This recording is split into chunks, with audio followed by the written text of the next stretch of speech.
Big 12 today. Here on Big 12 Radio, it is a Fanatic Friday edition heard exclusively on TuneIn, watched on Big 12 Studios. This is the Big 12 Conference. This is a different league. He's Ari Timken. I'm James Westling. Taman Turner producing and engineering today's program. He's going to be a big part of the show. He just doesn't know it yet. Ari's got his festive, it's not even ugly, I would just say Christmas sweater because it looks so good. It's a holiday sweater. So vintage. I'm here for it. It's a holiday sweater. Can you identify the character on the Simpsons. But the character on it. Simpsons. So you've identified the show. We recognize that. Simpsons. Have you ever seen an episode of The Simpsons? It's got to be Bart or Bucky or Bill. My money's on Bart. You've never seen an episode of The Simpsons? I mean, in passing, yeah. Was I a huge Simpsons fan? No. No. But like huge. Have you seen an episode? Yeah, I've seen an episode at some point in my life. You do not know who this is? No, couldn't tell you. It's been a minute. That's actually kind of sad. Who is it, Taman? It's Ned Flanders. It's Ned Flanders, yes. Ned, cousin Ned, knew it. It's a Christmas edition, if you can't tell. I'm in shock right now. Big 12. I'm in absolute shock. I know, I just left you speechless. Speechless. Yeah, this is Ned Flanders, the of course, as everybody knows, the Simpsons neighbor. And there's an episode where they go skiing, and Ned's wearing this outfit, and he says it feels like you're wearing nothing at all. Nothing at all. I like nothing at all. What did you do to my mic yesterday? Because this thing is just, it's all out here, all willy-nilly. It's thumping me in the chest every 2 seconds. Your shirt says Big Nick Energy for Saint Yeah, if I Nick. could get the mic out of the way, I would show you. Big Nick Energy. Oh, wow, and he flexed. He's flexing. That's right. He's flexing Wow. and holding his microphone at the same time. You've got gray sweatpants out today. You're really looking to show off. I know. I brought it. I brought it today. Like Santa-powered enthusiasm on this festive Friday. I am fully jingled. We are locked in to Big 12 today. So our guest in this first hour is going to be Rachel Galligan to go over some women's basketball. Arizona State just set a school record in Molly Miller's first year. First time they've ever run the table in the non-conference. They're 13-0. And then hour number 2, Chris Level, Texas Tech, sideline reporter for the college football playoffs on the Red Raider radio network. He's going to join us in hour number 2. And then in hour number 3, you'll hear from BYU men's basketball coach Kevin Young. We talked with him yesterday. So super excited to chat about BYU's start to their season. We'll have some stuff from Kyle Whittingham, just a total class act, how he's handled this whole Utah situation. TCU quarterback Josh Hoover is in the portal. So we've got a nice mix of sports and holiday fun. Richard texted me again yesterday. Okay. So quick backstory. Yeah, make it quick. Be as quick as possible.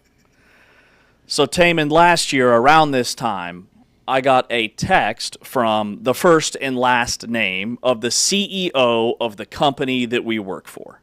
I know where this is going because I had a similar thing happen to me this year. This year, okay. Yes, right when I got hired. So, like, immediately, my brain goes to, like, wow. Like, the CEO of the company is texting me. Long story short, the CEO of the company, quote unquote, allegedly texted James on Christmas Eve, advising him to go buy Target gift cards. Please tell me you didn't do it. I did not, Taman. How far did you get, James? Well, I got pretty far. I'm not going to lie. Like, it was very well written. This dude seriously did his homework. He's like, hey, I'd like to do something nice for your teammates. I'm like, yes, Ari is my teammate. What can we do for him? Yes, there is a mall just a couple of miles away. It's called, yeah, I could be there in minutes. And then I was like, I don't really feel like going to the mall. He's like, anything else? I was like, yeah, we got a Target right down the street. Gonna grab some gift cards for these guys. So I got pretty deep into the convo where I'm like, all right, the sense of urgency is just a little bit too much. Like, it's 9 p.m. on Christmas Eve. Yeah, like, you dude, I'm not realize- leaving my house. Right. Like, can't we just, like, email them something? Doesn't Target close early on Christmas Eve? Probably. My wife had to step in. She said, you're an idiot. This is clearly a scam. Yeah. But You're like, yeah, let me hop in the car. And by the way, if the scammer had really known you and done their research, they would have known, like, there's a very low likelihood I'm going to get James to do literally anything, especially leaving his house, let alone on Christmas Eve. At 9:45 or whatever time it was at night. Like- That's just not happening. No, it's not. No, it's not. So, anyways, yesterday I get another text from Richard. And I'm thinking, okay. Well, hold on. Let me interject real quick. We also did like a whole training with the company on scams and stuff. And basically this was used as like the CEO is not going to be texting you asking you to go gift cards. So it's a thing apparently. Like this was a known thing that you nearly fell for. And so, yeah, they're going back to the well again. They're like, oh, here's our mark. We found our guy. We know this year not to reach out on Christmas Eve. We texted 100 people, and this guy's in the 99th percentile of most likely to get these gift cards. So they go back to the well yesterday. I get this text from Richard, and it says, like, yo, man, I just saw you on the TV. Like, how you been? Okay, that was the text. Yo. Right? Which is, as we know, is how the CEO of this company would talk. Okay, so very written like a scammer. Yeah. About halfway through the day, I don't respond. I've learned my lesson. About halfway through the day, it hits me that I actually know another Richard. He used to be my barber, Okay. and I haven't seen him in a while. And I'm thinking about midday, I think this was my old barber texting me, and maybe he actually did see me on TV, and he's just wondering how I've been and if I'm going to come back and get a haircut from him, because it's been a minute. It's a little bit of a longer drive. We like to chat. It usually takes like over an hour, and I just haven't been in a while. Plus, Sure. So, yeah. So, my question is, do you think he actually saw me on TV? Maybe he was watching this show. Richard, if that's the case, like, I'm going to hit you up later today after this conversation. But if it's not the case, Or is it he's kind of doing like a pre-Christmas, hey, let me check in with some of my former clients and see if I can get them back in the shop type text? yes. Which one? I mean, probably the second, maybe the first. I think the first, maybe the second. What does that mean? I think that he saw you on TV, whether it was on this show or one of the games that you've done. Sure. And he recognized you and was like, hey, man, I know that guy. Instead of reaching out to clients, it's the holidays. I can't speak for every barber. My barber likes to kind of. When was the last time you did a game? Last time I did a game was last Saturday. Last Sunday, So actually. he sees the game on last Saturday, and then a week later he Text texts me on a you. Thursday. Like maybe he saw some highlights on something. Maybe he saw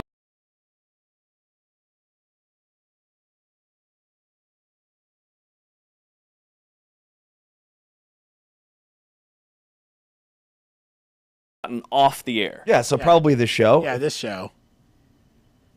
I mean, this is a worldwide famous show. It is worldwide. Yeah.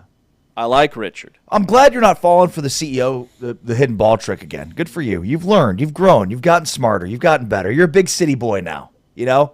Thank you. Before you were very much small town bumpkin. Like, oh, I'll go to Target. Like a Beverly Hillbilly.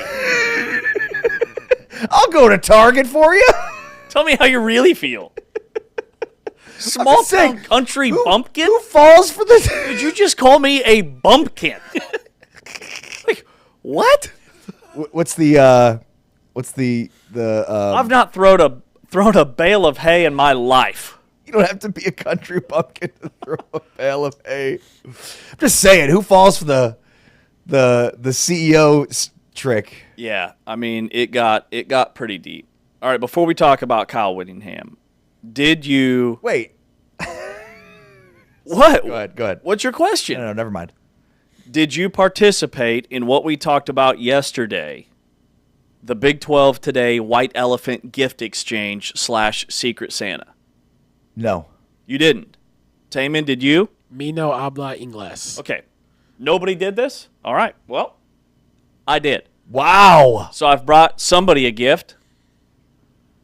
This is a McCole Hardman bobblehead. That's what I've brought to the table. did not realize that McCole Hardman was a 1990s rapper. Yeah, Wow. he does a little bit of both. Very well made.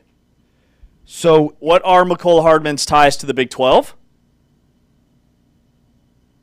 I don't. where did he play? He has none. He played at Georgia. We just interviewed this guy that made really cool bobbleheads a couple of years ago, and he said, let me send you guys something. And he sent us this McCole Hardman bobblehead that's just kind of been taking up space in my office. And I thought, you know what? He's standing on a radio, it would appear. It's a boombox. Boombox, thank you. So I brought you this very well-made McCole Hardman bobblehead. Awesome. Thank you. You're welcome. I don't want it. Taman, you're taking this home. All right. It's very well made. Yes. My book bag weighs 50 pounds today. I'm glad it'll be lighter on your way home. There he is. Great shot, Anthony. Great shot on the TV side. Well, and Anthony Smith, our producer with Big 12 Studios, what a professional here, because is this a white elephant gift needs to be wrapped so that we can kind of pass it around and then somebody takes it right, and then a Secret Santa, you kind of have just been like, well, who? It's like an auction site is what you've just basically done. Like, who wants this? So I'm not really sure how you'd classify this gift giving. No, thank you for doing it. You could have also sent a text last night like, hey, I'm actually going to bring something. No, I did. You know what, James? I appreciate it because he's wearing a chain, and you call me T-Chains. So, yeah, I like it. Taman wants it. I like it. It's yours, Taman. Thank you. I had a Jayhawk, but I couldn't find it. Yeah. It's just like the Jayhawk mascot. I would have standing taken on- that. I know. It's pretty sweet. All right, should we do a little bit of sports? Maybe a little. It's your show. Just a pinch. It's your world. That's not true. Okay. So Kyle Whittingham, there's been all this buzz about why he left Utah. We have on really good authority. Reporter from KSL Sports told us that Kyle Whittingham, in his notice, his written letter to Utah, said, I want to come back next year and coach this football team one more season. And Utah said, not so fast. We have other ideas. Kyle Whittingham, being the class act that he is, does not go public with that. He steps down. He's retiring, says, yeah, maybe I'll coach football again someday. Well, he caught up with a local reporter out in Salt Lake City and had some comments about the situation. And let's hear from head coach Kyle Whittingham on his departure. Well, the program's in a good place right now. As I've said many times, after last season, just didn't sit right with anybody, particularly me, and so came back and fortunately we were able to get the ship righted and everything's on track. Program, like I said, is in a good spot. Got good coaches. Coach Scally will come in and do a great job. Got good players. So now is the time. Is coaching out of your system? I don't know if it's ever out of your system. I mean, it's in your blood, and so I don't know about that. Not that being said, I'm not sure what I'm going to do, but it's when you got the coaching in your blood, it just doesn't go away.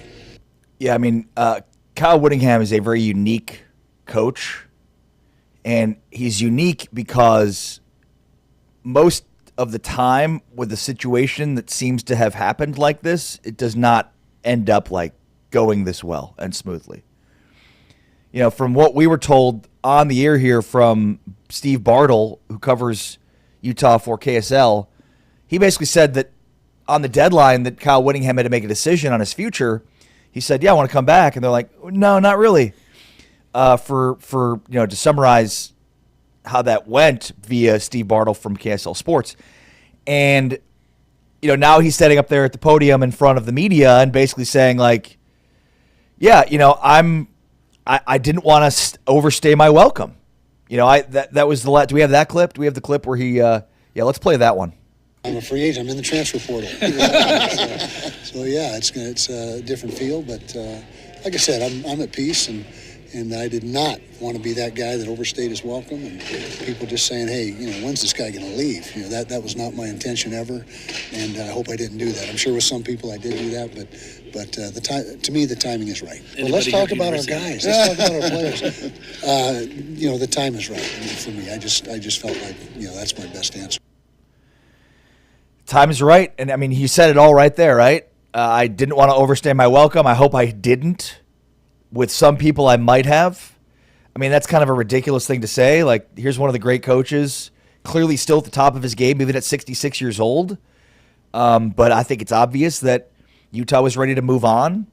And I can understand that. You can't just have this head coach in waiting for 4, 5, 6 seasons, right? I mean, you at some point there has to be an exit strategy. The issue is they've pushed out a legendary coach at a time where I'm not sure that pushing him out was the right move. They pushed him out after a 10-win season, not after a 4 or 5-win season. Bill Snyder at Kansas State was pushed out his first go-around after he won 4 games. Mike Gundy at Oklahoma State was pushed out after not winning a conference game in 2 years. Kyle Whittingham was a play away from playing in the Big 12 championship game. Totally different situation. And the way he has handled this, he is a program-first coach. Like, even on the way out. Program first. Program over me. It shows how disciplined he is as a person, emotionally, to be able to go out like this. And then... Oh, yeah, no, I would go nuts. I'd be in front... I would grab the mic and be like, I'm not coaching Las Vegas Bowl. I mean, I would burn every bridge on my way out. I would do, like, take what Kyle Whittingham has done, and I would do the complete polar opposite. Polar opposite. As many coaches probably would. Oh, yeah, they fired me. Oh, yeah, no, I'm going to make them pay me for what they owe me on the rest of the contract. Oh, yeah. There's how Brian Kelly handled things at LSU, and there's how Kyle Whittingham has handled things at Utah. Precisely, yep. So it just magnifies the respect that I have for him as a person and as a football coach. Like, no bridges burned, no narratives hijacked in any way. Well, I mean, I think you said it perfectly. Program over him. Program first. And he can argue he is Utah football, right? I mean, he and Urban Meyer and what his dad did, Fred, as the defensive coordinator for many years, like, you could argue, you know, he is as big of the program if anybody ever could be. I mean, Kyle Whittingham helped to deliver Utah to a major conference. I mean, Utah, what they've been able to do and accomplish under Kyle Whittingham is unprecedented for that program. So if anybody could argue he's bigger than the program, it's him. And if Michigan wants a guy that is stable, tough, disciplined, program first, you make that call to Kyle Whittingham. The other headline here, sports-wise, I want to get your thoughts on. You posed this question last night. It's fantastic. If you're Texas Tech, because we know that Brendan Sorsby's in the portal. We know that Baylor's pursuing Florida quarterback DJ Lagway. The list of quarterbacks in the transfer portal pre-college football playoff is staggering. There are some serious dudes, including TCU quarterback Josh Hoover, which we touched on yesterday. They've got a new offensive coordinator. They're going to be very different next season offensively. Josh Hoover says, I'm going to test the market. So now, if you're Texas Tech, would you rather have TCU quarterback Josh Hoover or Cincinnati quarterback Brendan Sorsby? You've got 2 really good options right here in the league. So, I mean, regardless of what it looks like is going to happen, right? Because if you're a Texas Tech fan, you've been following this, like, it certainly looks most likely that it's Sorsby. I'm just saying, my question would be, which of these, if you know, all things being equal, which would you rather have? They both have a ton of upside. They both have shown a ton of abilities. They both have shown some flaws. I mean, are we holding it against Sorsby at all that Cincinnati has faded the last 2 years down the stretch? I mean, we could talk about coaching. We could talk about players around him. But, I mean, does Sorsby get any of the blame for what's happened for Cincinnati down the stretch of the season the last couple of years? And for Hoover, I mean, we saw it in multiple games. We pointed out the K-State game where he was just completely ineffective with some of his turnovers. I think I would go Sorsby. I think I would still go Sorsby. But I think the thing that makes me think Sorsby, I said think way too many times there, the running ability of Sorsby, is that the reason that he's faded down the stretch? Is that the reason Cincinnati's faded down the stretch? You know, is that part of the wear and tear of a season that's helping to undo him down the stretch of these seasons? And should I then go with Hoover, who's more of the pocket passer, and I don't have to worry about it? The issue with Hoover again has been maybe that's partly because everything's been on his plate. Like, they haven't had a good running game, their defense has been inconsistent, and so it just comes down to Hoover having to make every throw. And then there's games where, you know, where you just can't. You're going to have turnovers, and you can't make up for that. That's my question in that situation. How much of the blame for some of their downfalls the last couple of years do you blame on them versus the team overall? For me, I take the other side. I take Josh Hoover. That would be my first call in the portal. The way I see it, I think he is the best quarterback for Texas Tech's system that I see in the open market right now. He had 13 interceptions this year. That's too many, right? That was an issue last year. He had 11. So he's thrown 24 picks over the last 2 years. Even with that, his quarterback rating was better this year than it was last year when he set a TCU single-season passing record with almost 4,000 yards. Josh Hoover, to me, throws the best ball in the league. When that ball comes off his hands, it is a work of art. And with Texas Tech and their vertical passing game, which they didn't show a ton of this year, and I don't know if it was receiver-based, they just didn't have the guys that could stretch the field, if it was more of, we're trying to manage the clock and lean on our ground game, keep Baron Morton upright. With Josh Hoover and an offensive line like that, because TCU has had a bottom half of the Big 12 offensive line every year that he's been there. They've had no semblance of a running game whatsoever. I think if you put him in that system, I know he's not a dual-threat quarterback. He's a traditional pocket passer, and maybe Tech likes the dual-threat ability that Sorsby brings to the table. But in terms of just a guy that is a plug-and-play and can take an offense to the next level and make it even more explosive, it's Hoover. It's Hoover for me. That's it. Big 12 today on Big 12 Radio, powered by Modelo, exclusively on TuneIn. Hey, coming up next, all Big 12 teams want for Christmas is what? He's Ari Timken. I'm James Westling. T-Chains will jump in here. We are powered by Modelo. This is the Big 12. This is a different league.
Back inside Big 12 today here on Big 12 Radio. We are brought to you, the Full-Time Fan, by our friends at Modelo.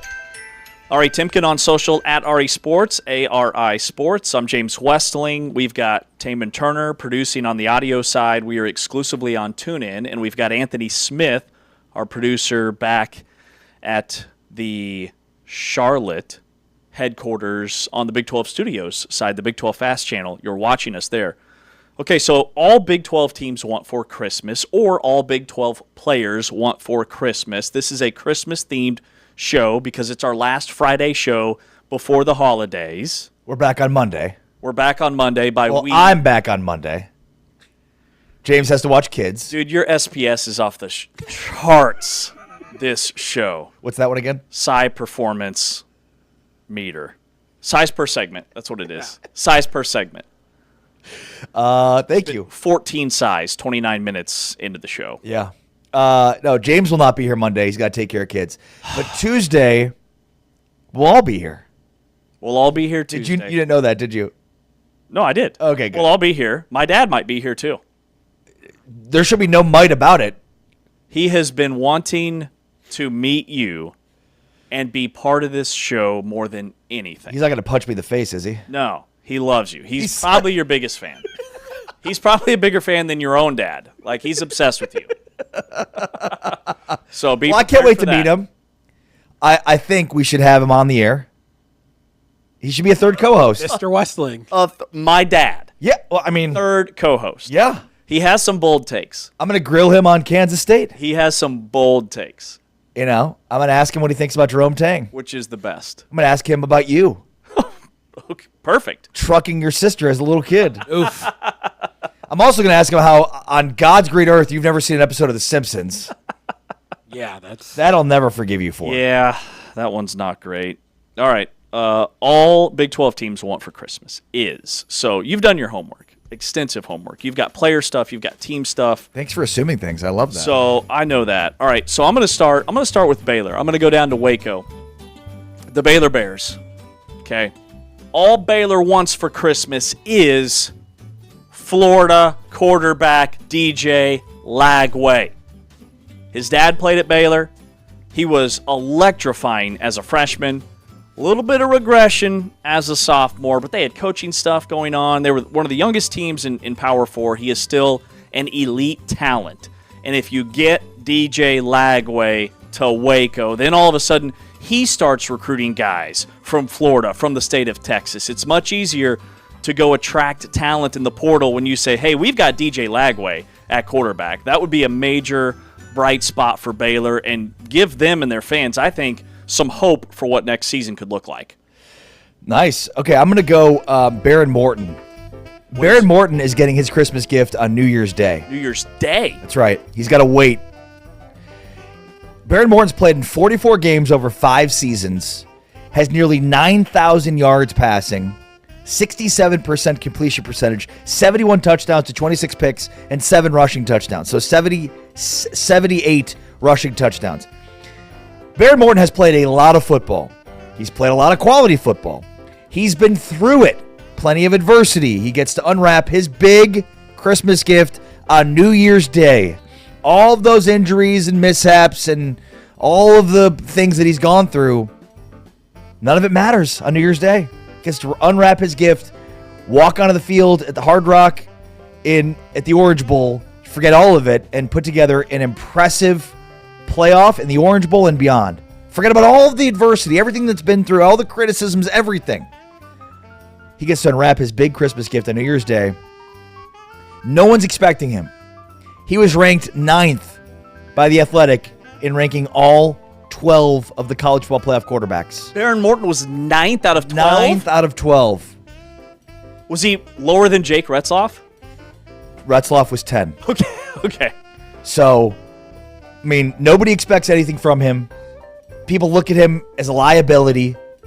He's got an opportunity here. With all that he's been through in his career at Texas Tech. 5 seasons, 44 games played, 9,000 yards passing, 67% completion percentage. The dude has put up some big-time numbers, James. So he gets his Christmas gift on New Year's Day. And I could see it. Like, that poll that The Athletic did where they were polling all of the assistant coaches in the college football playoff. None of them had their names attached to any of it, but several of them said that they questioned Behren Morton's decision-making. He has 4 interceptions. 4 all year in 11 games. He has a QBR of 162, which would be tops in the Big 12. 22-4 touchdown to interception ratio. Like, everybody just forgot that he was a highly touted high school kid with a rocket arm. Look, and you could certainly make the case that what he's done this season hasn't been elite, but he's got an opportunity to go do something elite on the biggest stage. Love it. Love it. All right. I'm going to go up to Stillwater, Oklahoma, for Oklahoma State. Oklahoma State, what they want for Christmas is a Big 12 win. That'd be nice. Can you unwrap a nice Big 12 victory for them? We can start there. Oklahoma State wants, with new coach Eric Morris next season, all they want for Christmas is a vintage peak Gundy era season. And by that I mean preseason expectations in the cellar, bottom of the league.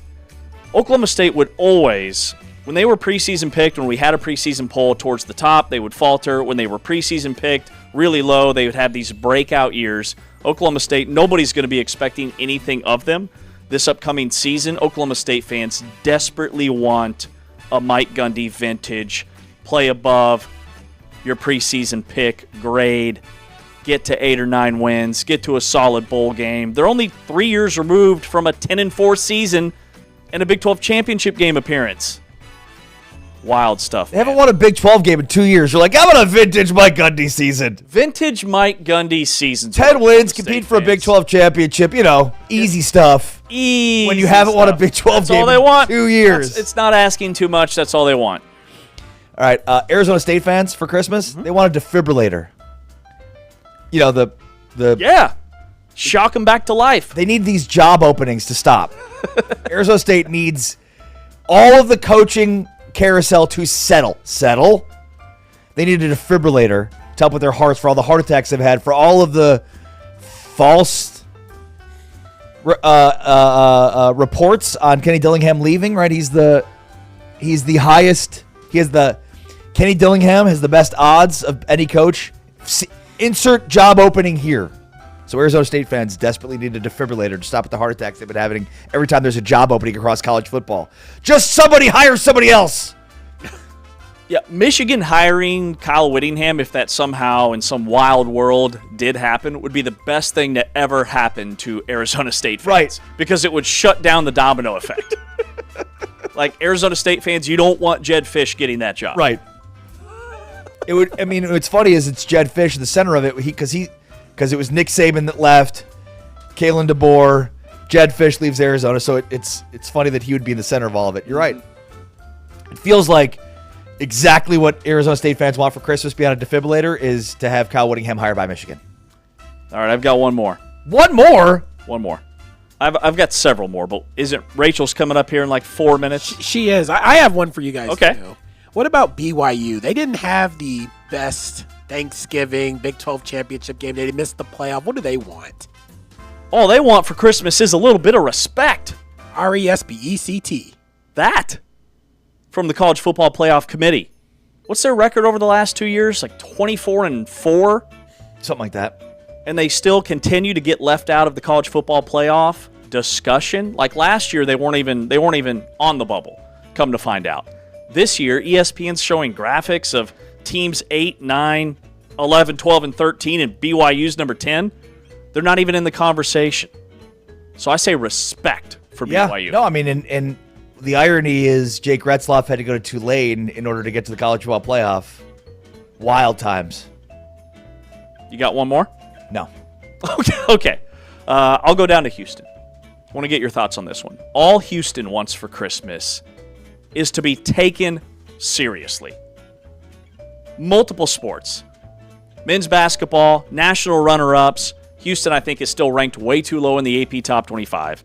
All this talk about other Big 12 teams being the best team in the country. Meanwhile, Houston, under the radar, and I'm not talking about in Big 12 country, I'm talking about nationally.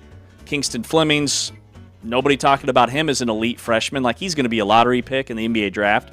And then in football, they have a 5-star, number 1 quarterback in the nation headed to Houston for next season. It's like, meh, Houston, how they won 9 games. They won't do that next year. Oh, they're playing LSU. Yeah, they'll probably get throttled in their bowl game.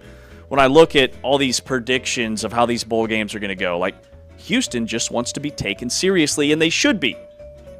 I think Houston's taken seriously. Their basketball team is. Are you serious? Their basketball team is a fire-breathing dragon. I know that. Okay, so you know what Houston basketball wants for Christmas? Dogs. That's what they want. Because Kelvin Sampson loves dogs. Both literally and figuratively. They want dogs on the court, and Kelvin Sampson loves dogs. We saw that at Media Days. Literally. Dog City. I think I told the dog story. Yeah. Yeah, we don't need to do it again. Rachel's ready. Rachel Galligan, Big 12 women's basketball insider, joins us next. Arizona State 13-0. Olivia Miles, a walking triple-double on the women's side. Texas Tech, they had like 14,000 people at their women's basketball game. A sellout crowd earlier this week. We'll get her thoughts on all of that. Rachel joins us next. He's Ari, I'm James. This is Big 12 Radio, powered by Modelo on TuneIn, and you're watching us on Big 12 Studios.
Back inside Big 12 today here on Big 12 Radio.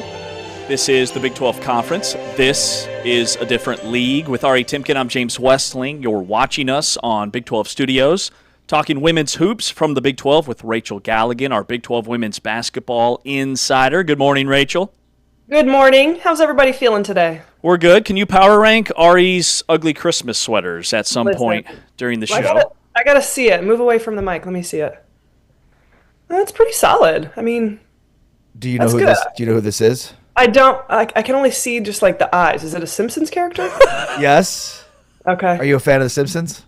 Not really. That will make Ari very angry, as I have learned the first. No, not with Rachel. Not Ray. Okay. Rachel can basically do anything she wants. Yeah, he likes you, Rachel, a lot better than I mean, just because I like the creativity and I like you, I'm gonna give it a 10. 10 out of 10. 10 being 10 Yes, out of 10. 10 out of 10. All right, 10 out of 10 for that. TCU's Olivia Miles has had 3 straight triple doubles. Like, that just doesn't happen. Is she the best player in America right now? I don't know how. I mean, I think there's a handful of names. You could talk about Audie Crooks. You could talk about Sarah Strong, Booker. I mean, there's obviously a lot of great players, but how do you, at least right now in this stretch of time, not have Olivia Miles at the top of the list? We just don't get to. I mean, I can think back to maybe Caitlin Clark. It's the only people above her are Caitlin Clark and Sabrina Ionescu. In terms of all-time triple doubles, Olivia Miles has moved up to a tie for third place, but to have 3 in a row and have an opportunity now going into tomorrow to potentially get 4, I don't know. You know, it's just one of those moments in time where you just got to stop and appreciate the greatness that we're having an opportunity to witness. And you can just tell. I mean, talking about Marta Suarez, how special was that the other night to 2 players on the same team get a triple-double? I mean, I've never seen that happen before. It's only the second time in NCAA Division I history that's happened, and that's pretty impressive. I mean, you just don't. We're all hoop heads. We're all sports junkies. You don't get to see things like that take place. So. Yeah. You can just see that they're having so much fun and playing so freely out there on the court, and that's just beautiful basketball, obviously. Yeah, I mean, I can't believe it's happened before. You said Right. It's the second time. It's like, what? That's happened before? Like, that's insane. Yeah. So, and I think you're right. Like, appreciate it for what it is. This is greatness, and it's fun to see. And TCU's just been on one the last couple of years. But let me ask you this then. I say all that to diminish it, not to diminish it. But it's a top-heavy sport. We know how top-heavy the sport can be. Yep. So where is TC relative big picture here? Relative to, are they part of that? Do you think that they can be a title team? I do. I think Final Four for sure. I think it's still a little too early to tell. The only true test we've seen from TCU is when they took care of business against NC State, who was ranked 10th at the time. And I know, we're kind of in that lull of the non-conference where everybody's just kind of ready to see the competition. And you can say that with any men's basketball, women's basketball. So thankfully, we're in the eve of Big 12 starting tomorrow. And so I'm so excited to watch TCU be challenged in a new way, be challenged in conference play. I think there's going to be some really great matchups, even starting with tomorrow with Kansas State. I mean, that's a team that obviously lost a lot of veteran players, but that's a great, historically very solid program that they haven't seen a look like that. So I don't know that we've seen TCU be tested in the way that we've seen maybe a Texas be tested. So it's hard for me to put them in that type of category right now, but I think the possibility is there. The way they play, they lead the nation in scoring defense. Can that continue? Let's see. So I'm really excited, and Mark Campbell's gone on record multiple times and said, this has an opportunity to be the best team I've ever coached, which is saying a lot after last year's team. I even asked one of the assistants, I said, would this year's team beat last year's team? And he's like, it's hard for me to answer that right now, So I don't know. I think that there's potential there. Definitely a Final Four. I'm comfortable with that, but I'm excited to see this team really be under the fire. And they were a 2 seed last year, right? Yeah, if I remember correctly. Yeah, I think they were. Yeah, so getting that 1 seed would be huge. Putting together a season that allows them to be a 1 seed, yeah. Texas is so good. Obviously, UConn, the reigning national champs. To me, those are the very clear front runners right now.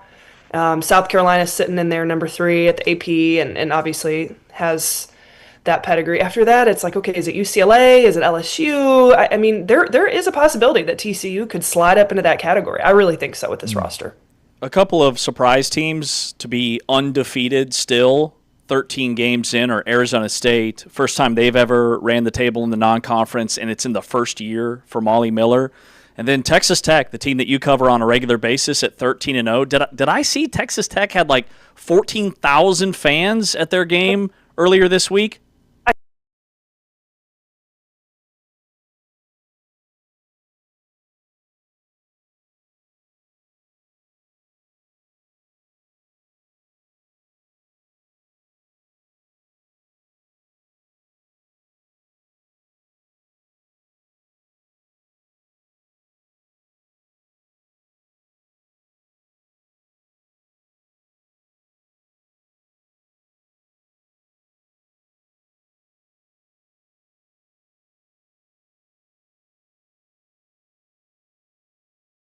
A.m. The game wasn't till 11:30. I mean, I could barely get in the arena because there was just thousands of kids walking across the street. So that was a really cool atmosphere to be a part of. But Texas Tech is the good thing about them is they're one of the oldest teams in the country. So you have TCU and Texas Tech, which are two of the, out of all of Division I basketball, the most veteran and experience from minutes, games, seniors in the entire country. So you've got some experience there. You've got Bailey Maupin, who's being able to play a little bit more of her natural position this year because they added a true point guard in Gemma Nunez out of Spain.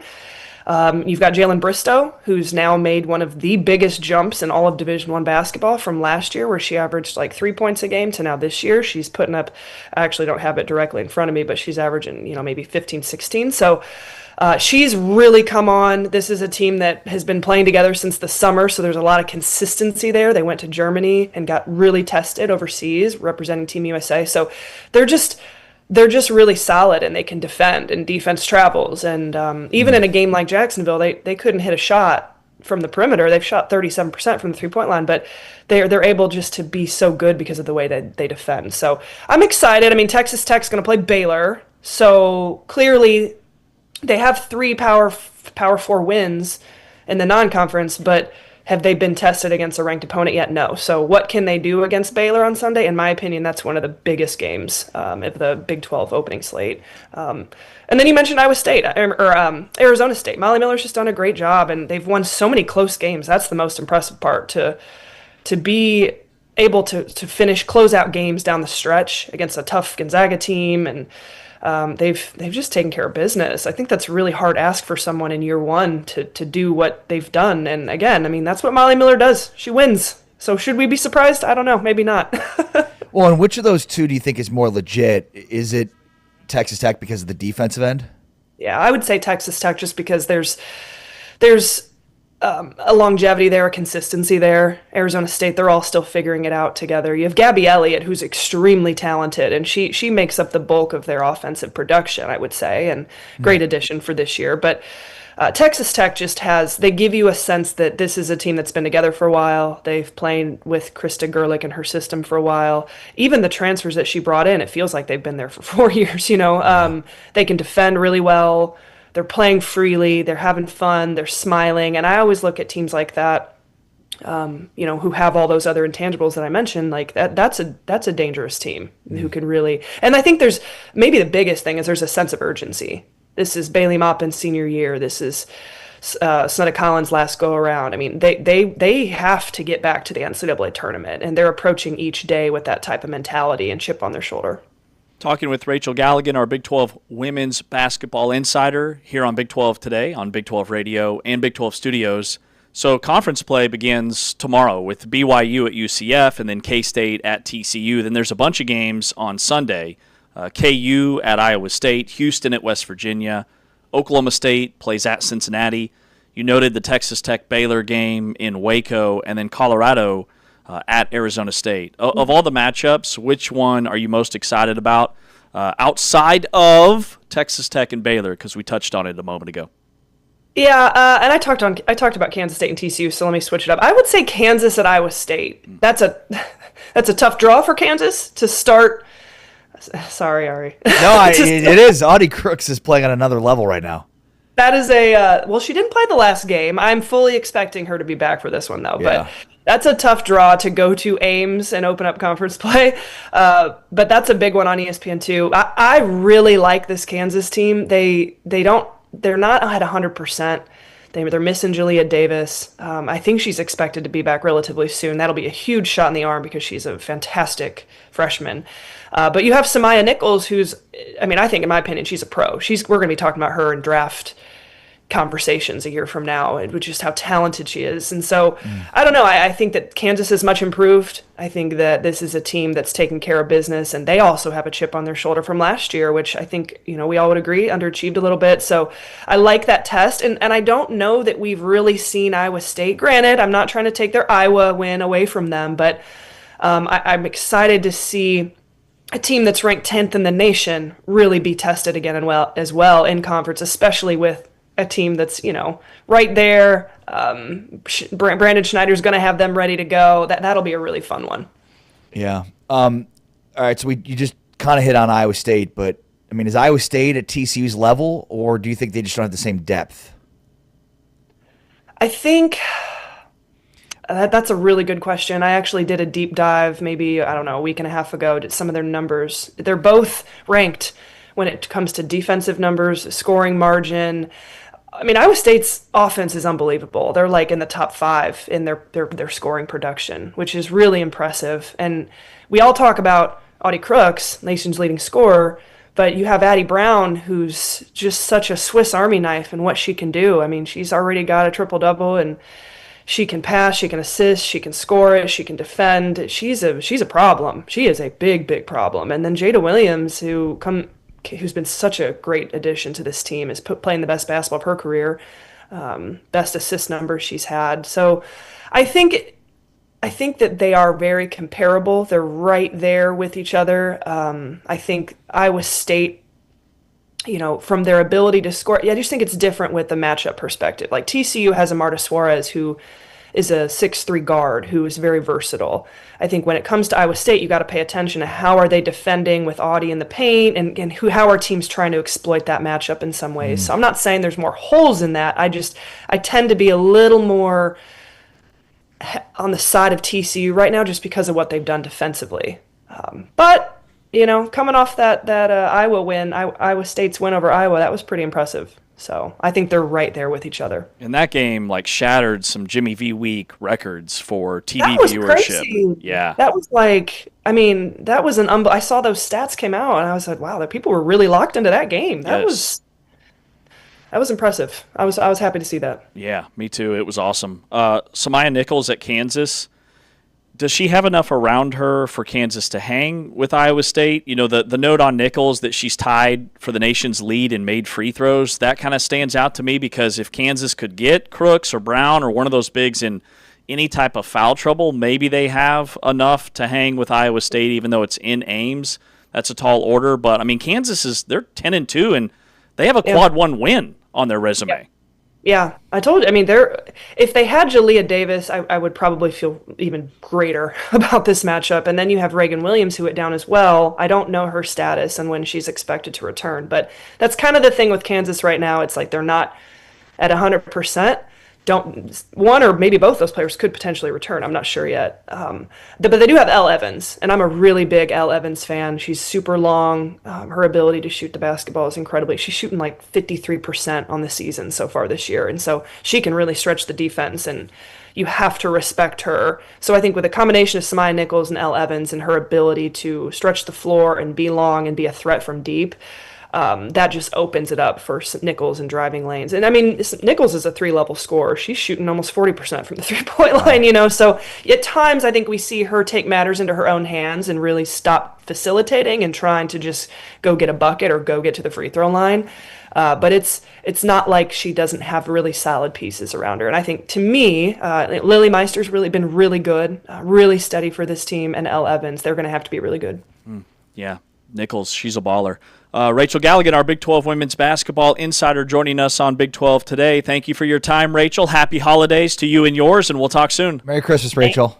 Merry Christmas, you guys. We'll talk soon. All right, Bye-bye. See ya. Rachel Galligan, Big 12 women's basketball insider. She's all over the place for women's basketball, Texas Tech, ESPN, among others. She joins us. She is our go-to gal for all things Big 12 women's basketball. It's a Fanatic Friday. He's Ari, I'm James, and coming up next, we continue with our Big 12 Today all-conference teams. We've already done all the offensive positions, quarterback, running back, receiver, tight end, offensive line. Yesterday we did defensive ends, so today we do defensive tackles. And I would submit to you, as yesterday, we will have the same top three. We don't know each other's top three, but I guarantee we'll have the same top three. I guarantee we don't have the top three. Okay. Maybe I've got a sleeper pick in there. Okay. That's next on Big 12 Today on Big 12 Radio, powered by Modelo. Fafita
Big 12 today here on Big 12 Radio. We are powered by Modelo. It's a Christmas edition. Here comes Ari Timken. He's back. That was a power walk. That was a walk of power. Your CE is off the charts. Confidence, elasticity, ability to bend without breaking. That confidence snapped right back. If you're new to the show, we've got all kinds of advanced analytics for the show. And James has just done a fantastic job in measuring and devising these statistics, which are obviously going to basically decide our future and the future of other future co-hosts. So, way to go. You hear that silence? Dude, that's a 10 out of 10 AST. Awkward silence tolerance. Great job, everybody. That was an elite silence hold. Well done, friends. I think we buried the lead today because we've got a whole swag bag over there at our little kitchen area, if you want to call it that. And the Big 12 Conference and Designs for Sport, they announced a new partnership a couple of weeks ago that's going to bring science-backed sports nutrition directly to the epicenter of college athletics. The first of its kind collaboration features curated performance and recovery bundles that are designed for the Big 12 community. These are NSF certified sports supplements. And we've got a swag bag that we'll be touching on more next week. That'll be your Christmas gift to me. The swag box, because I brought you a bobblehead, you brought nothing, and I'm super excited about it. And I know we don't have the official talking points. A bobblehead of Mecole Hardman. Same initials. I got them confused. They look kind of alike. And then you said I got you a gift, except I didn't bring it, which was epic. That has a huge CE attached to it. Yeah. Big time CE. Big time CE. Yeah, that's like 90th percentile of CE. So confidence, elasticity. Yep. Sky high. Ari called me a bumpkin earlier on the show, which is by definition the man wearing a Simpsons ugly Christmas sweater called me a bumpkin, which is an unsophisticated or socially awkward person from the countryside. Only in reference to the fact that that you nearly went to go buy gift cards at Target on Christmas Eve because the quote-unquote CEO of TuneIn told you to, even though it was clearly not the CEO of TuneIn telling you to go buy gift cards on Christmas Eve. Bro, I don't know how they did it. It showed up on my phone as his first and last name. That is like AI. That should have been your first indication that something was wrong. Level. All right, let's get to our all big. You're very sophisticated, James. You ooze sophistication. You are on the sophistication meter. Sometimes, at least once a week. Once a week, I'm very sophisticated. Your SM is off the charts. I'm masking. That's what it is. Elite masking. Your level. SM is off the charts. EML. All right, let's get to our All Big 12 today teams. We did all the offensive guys last week. We did quarterbacks and running backs and receivers and tight ends and offensive linemen. We do first team, second team, third team. We pick one guy for each position. We did defensive ends, pass rushers yesterday. Today we're doing those big space eaters up front. Okay, so let me ask you this.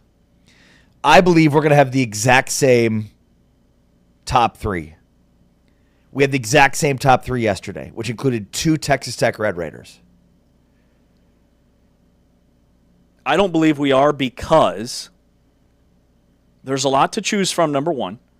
Number two, on the All Big 12 team, the official All Big 12 team, not one of these guys like Phil Steele or Athlons or the AP, the actual league Big 12 first team, only had one true defensive tackle on the first team. The other defensive linemen were all edge rusher guys. So the pool, I think, for us is maybe a little bit greater in terms of directions we could have gone. With that said, who is your third team All Big 12 defensive tackle? My third team All Big 12 defensive tackle is Carlos Allen from Houston. Just try to check your face. 75 total tackles, 7 tackles for loss, a sack, 2 pass breakups, 2 fumble recoveries. This dude was a maniac. For an interior defensive lineman, this dude was everywhere.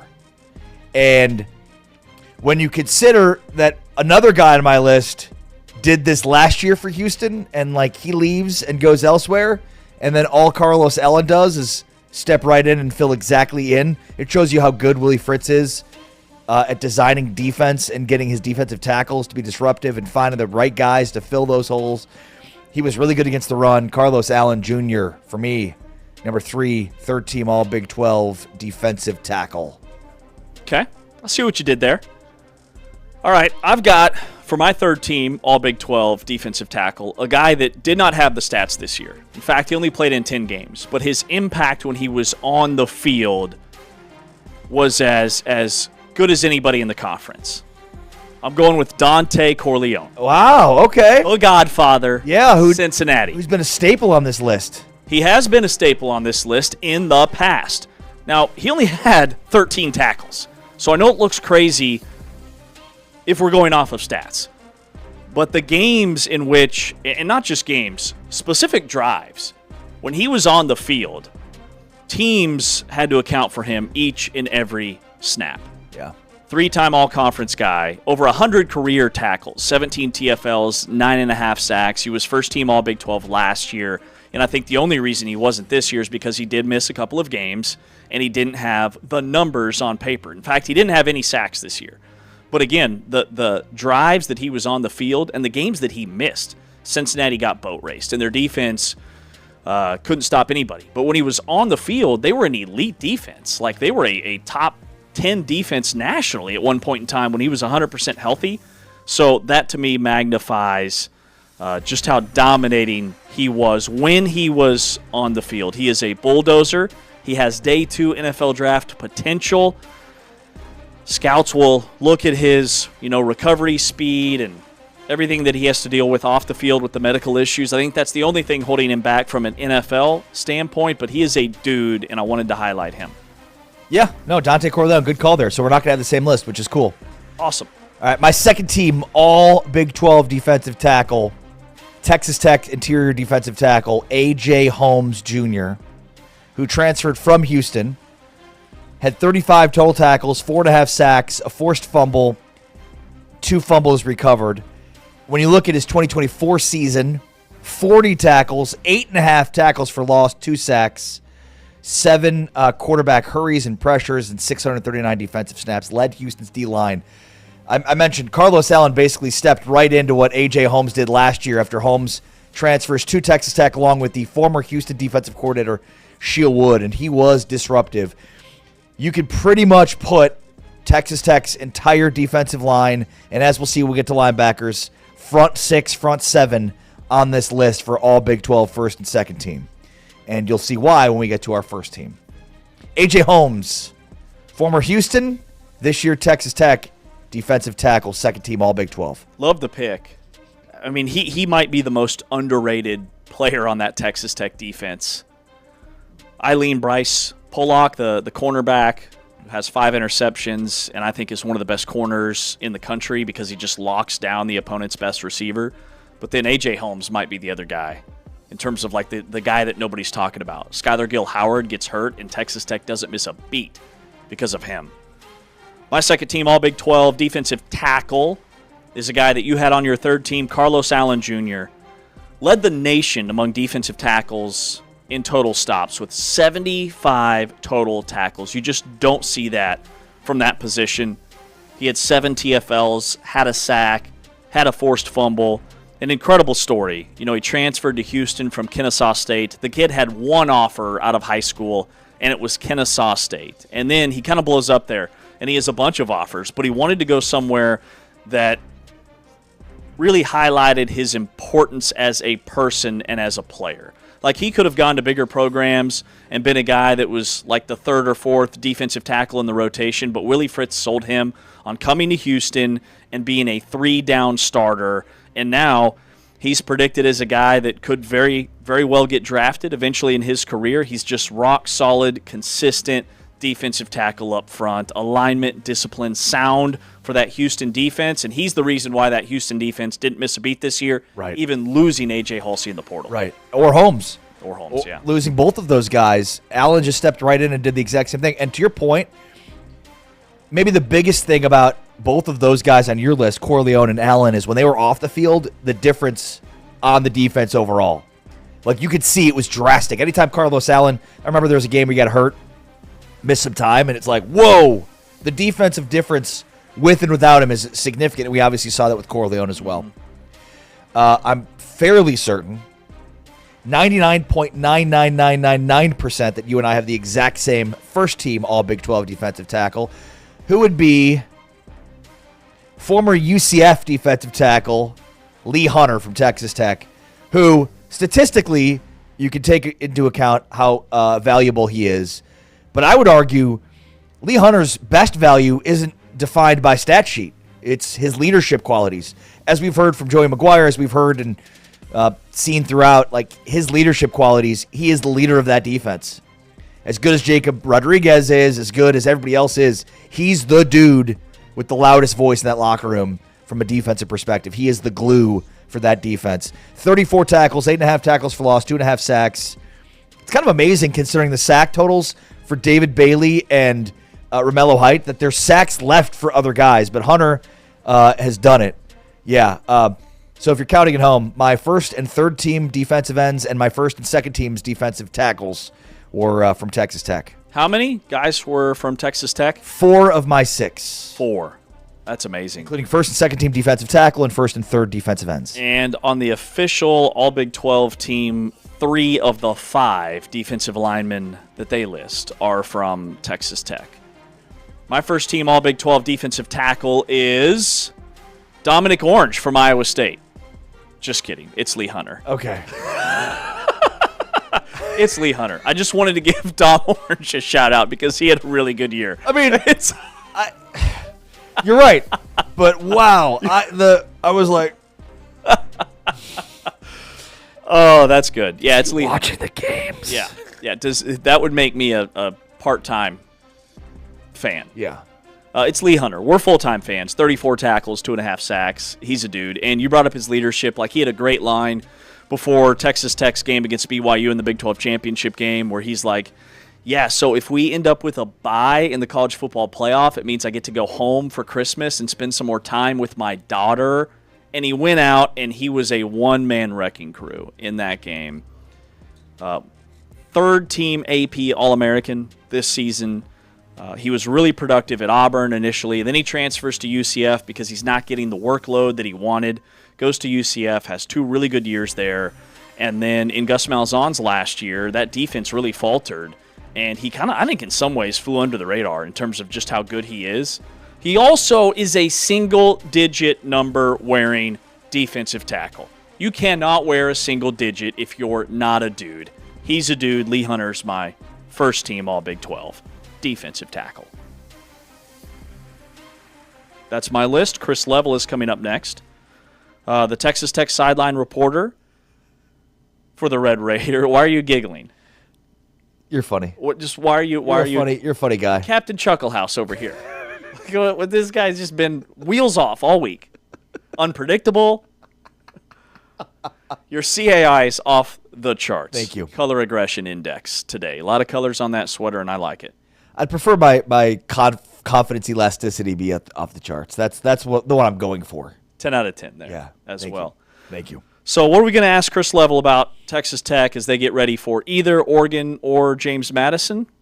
My first question is, who does Texas Tech want in the portal at quarterback? Is it Brendan Sorsby? Is it Josh Hoover? Who does he think would be a better fit for the Red Raiders?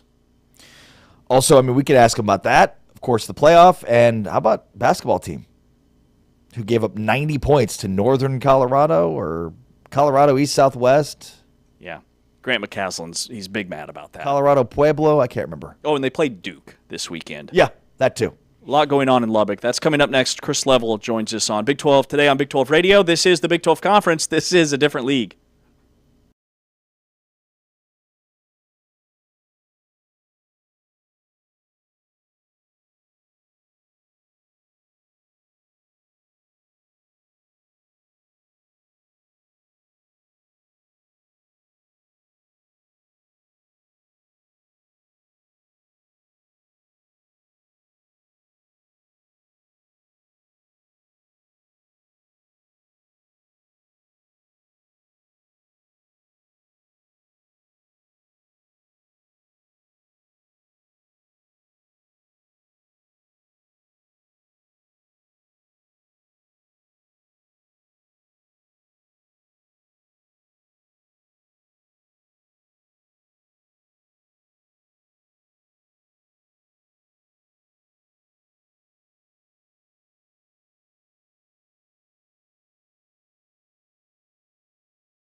It's a fanatic, festive Friday here on Big 12 Today on Big 12 Radio, powered by Modelo, exclusively on TuneIn, watched on Big 12 Studios with Ari Timken. I'm James Westling, and we welcome in Chris Level, publisher of Red Raider Sports and RedRaidersports.com, radio analyst and sideline for Texas Tech Red Raider Radio Network, host of the Joey McGuire Show.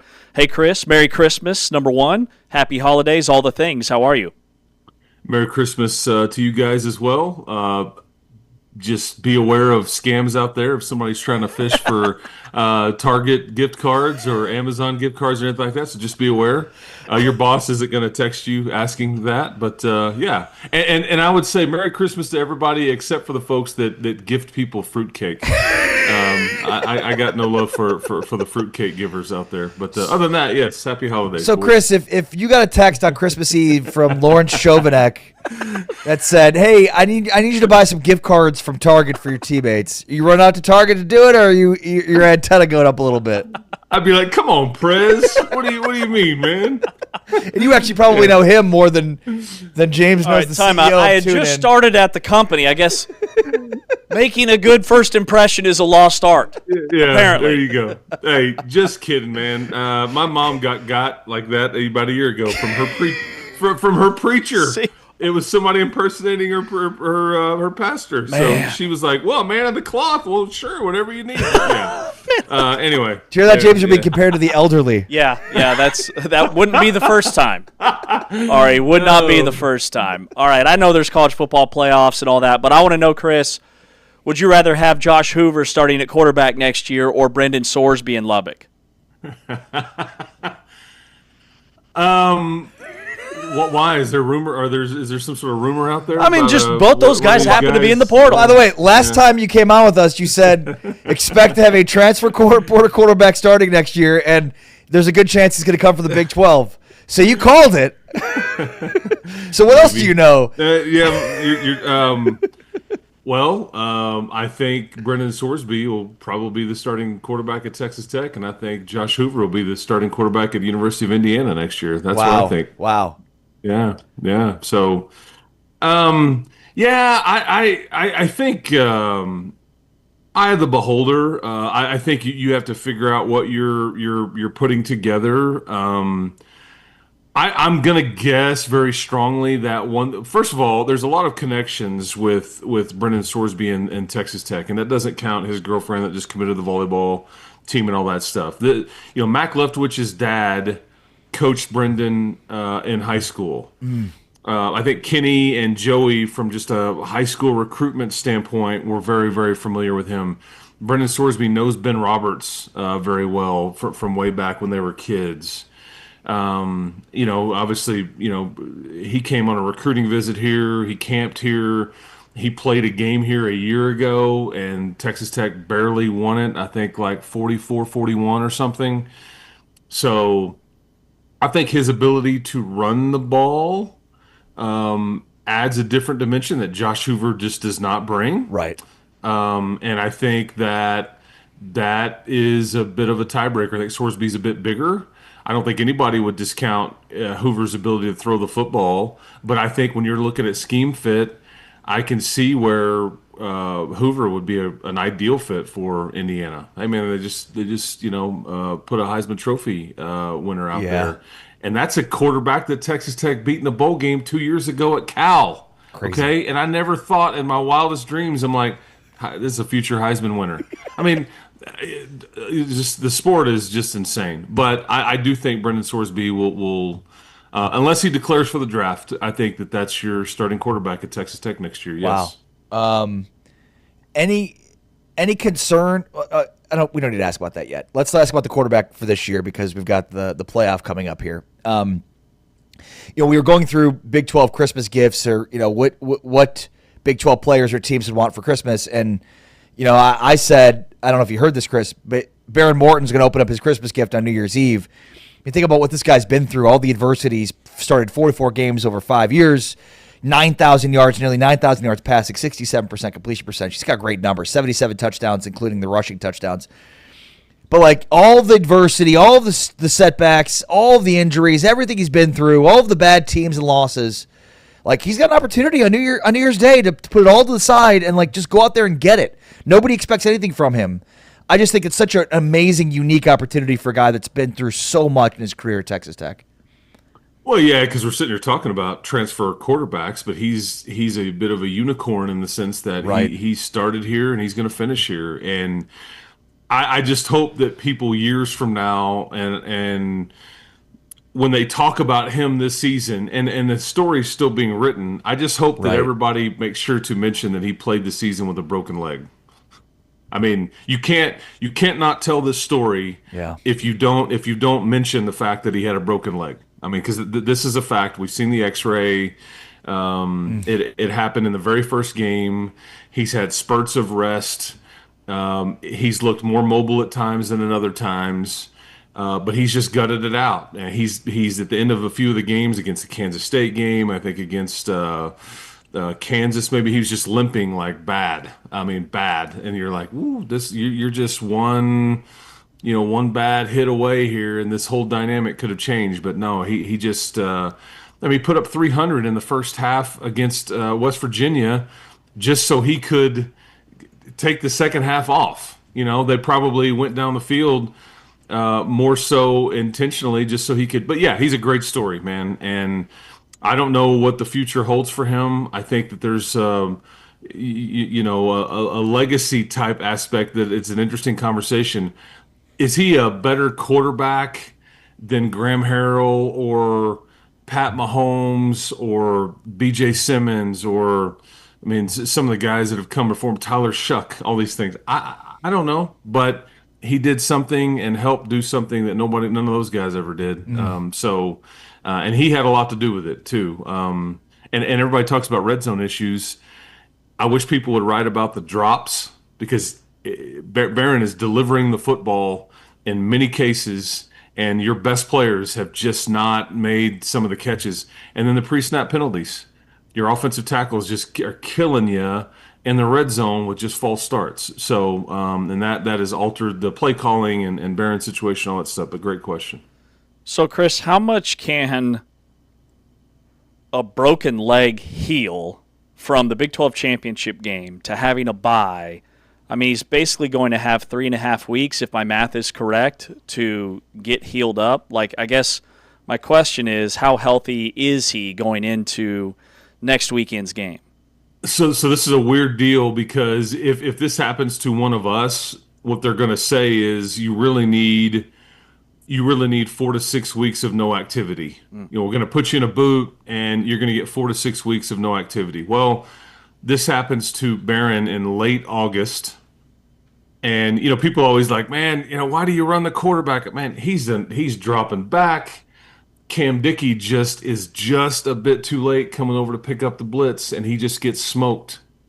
And that's when it happened. And a few weeks later, he got landed on, and it kind of, aggravated it. But what they'll tell you is 4 to 6 weeks of just no activity. Well, you've had some periods of rest throughout. I do think it's feeling better. I think that he can feel quite a bit better, actually. I think, Joey said as much the other day about their first couple of practices back at it, that he was bouncing around, running around, feeling good. And I will tell you this, too. I think going into this game, I think Oregon will feel a lot of pressure because of how their season ended last year. Undefeated, ranked, got the bye, and then they just got destroyed, embarrassed. Texas Tech, the pressure was on them in Arlington. That was the stated goal. That was the unattainable brass ring that nobody had been able to grab in Lubbock. And I think now it's like, cut it loose, man. So I think they will have fun. They will turn it loose. They will be aggressive. And they'll be very motivated. And they are very aware of all the doubt that the Big 12 is a fraud, Texas Tech is a fraud, all that stuff. But this is a grown up bunch of guys that are very mature and that have handled. I kept waiting for the fallout all year. They beat everybody by 20 plus except for Arizona State. So it just has never happened. It's a great point, Chris, because everybody expects Oregon to win that game. And I know Joey referenced that athletic survey. Oh, yeah. they were viewed as the biggest fraud of the top 4 seeds. They didn't. I mean, in terms of the percentages, didn't get it. I mean, it was like three teams were pretty much everywhere on that list except for Texas Tech. You know how many teams can win a national title? 3. So I mean, they really like. There's no expectation for Texas Tech to do anything here. So I think you're right. Like there is not that much pressure on Tech at this point because nobody expects them to do anything. And I don't know what this is worth, right? Rest versus rust and all that. But we're assuming that Oregon is going to take care of business tomorrow night, and I think that's probably a safe assumption. Yeah. But Oregon is both of their coordinators and primary play callers are out the door. Right. I don't know what it says about Miami, Florida, maybe being the furthest city away from Eugene, Oregon possible. and the fact that you're going to play an 11 a.m. game, 11 a.m. Central Time. So I think there's just some interesting dynamics. I think that potentially benefit Texas Tech. But yeah, I just think the pressure is off. While Dan Lanning, he's a phenomenal coach, and they were just in Lubbock 2 years ago. That's what's weird is that Oregon was in Lubbock in 2023.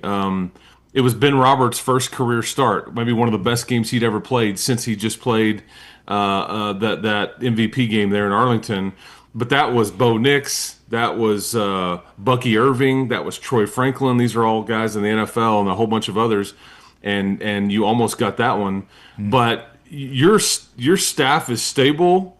You are under contract. There's not any movement here, and yet there's a lot of movement with that Oregon staff because Will Stein is going to take some folks with him to Kentucky. I think Tosh Lupoy is taking a few folks with him to Cal, and so you just don't know what that's worth. But I do think there's a lot of pressure on Oregon to, do something different than they did last year. But I think that's a great spot for Texas Tech to be in. I think they will embrace it and use it.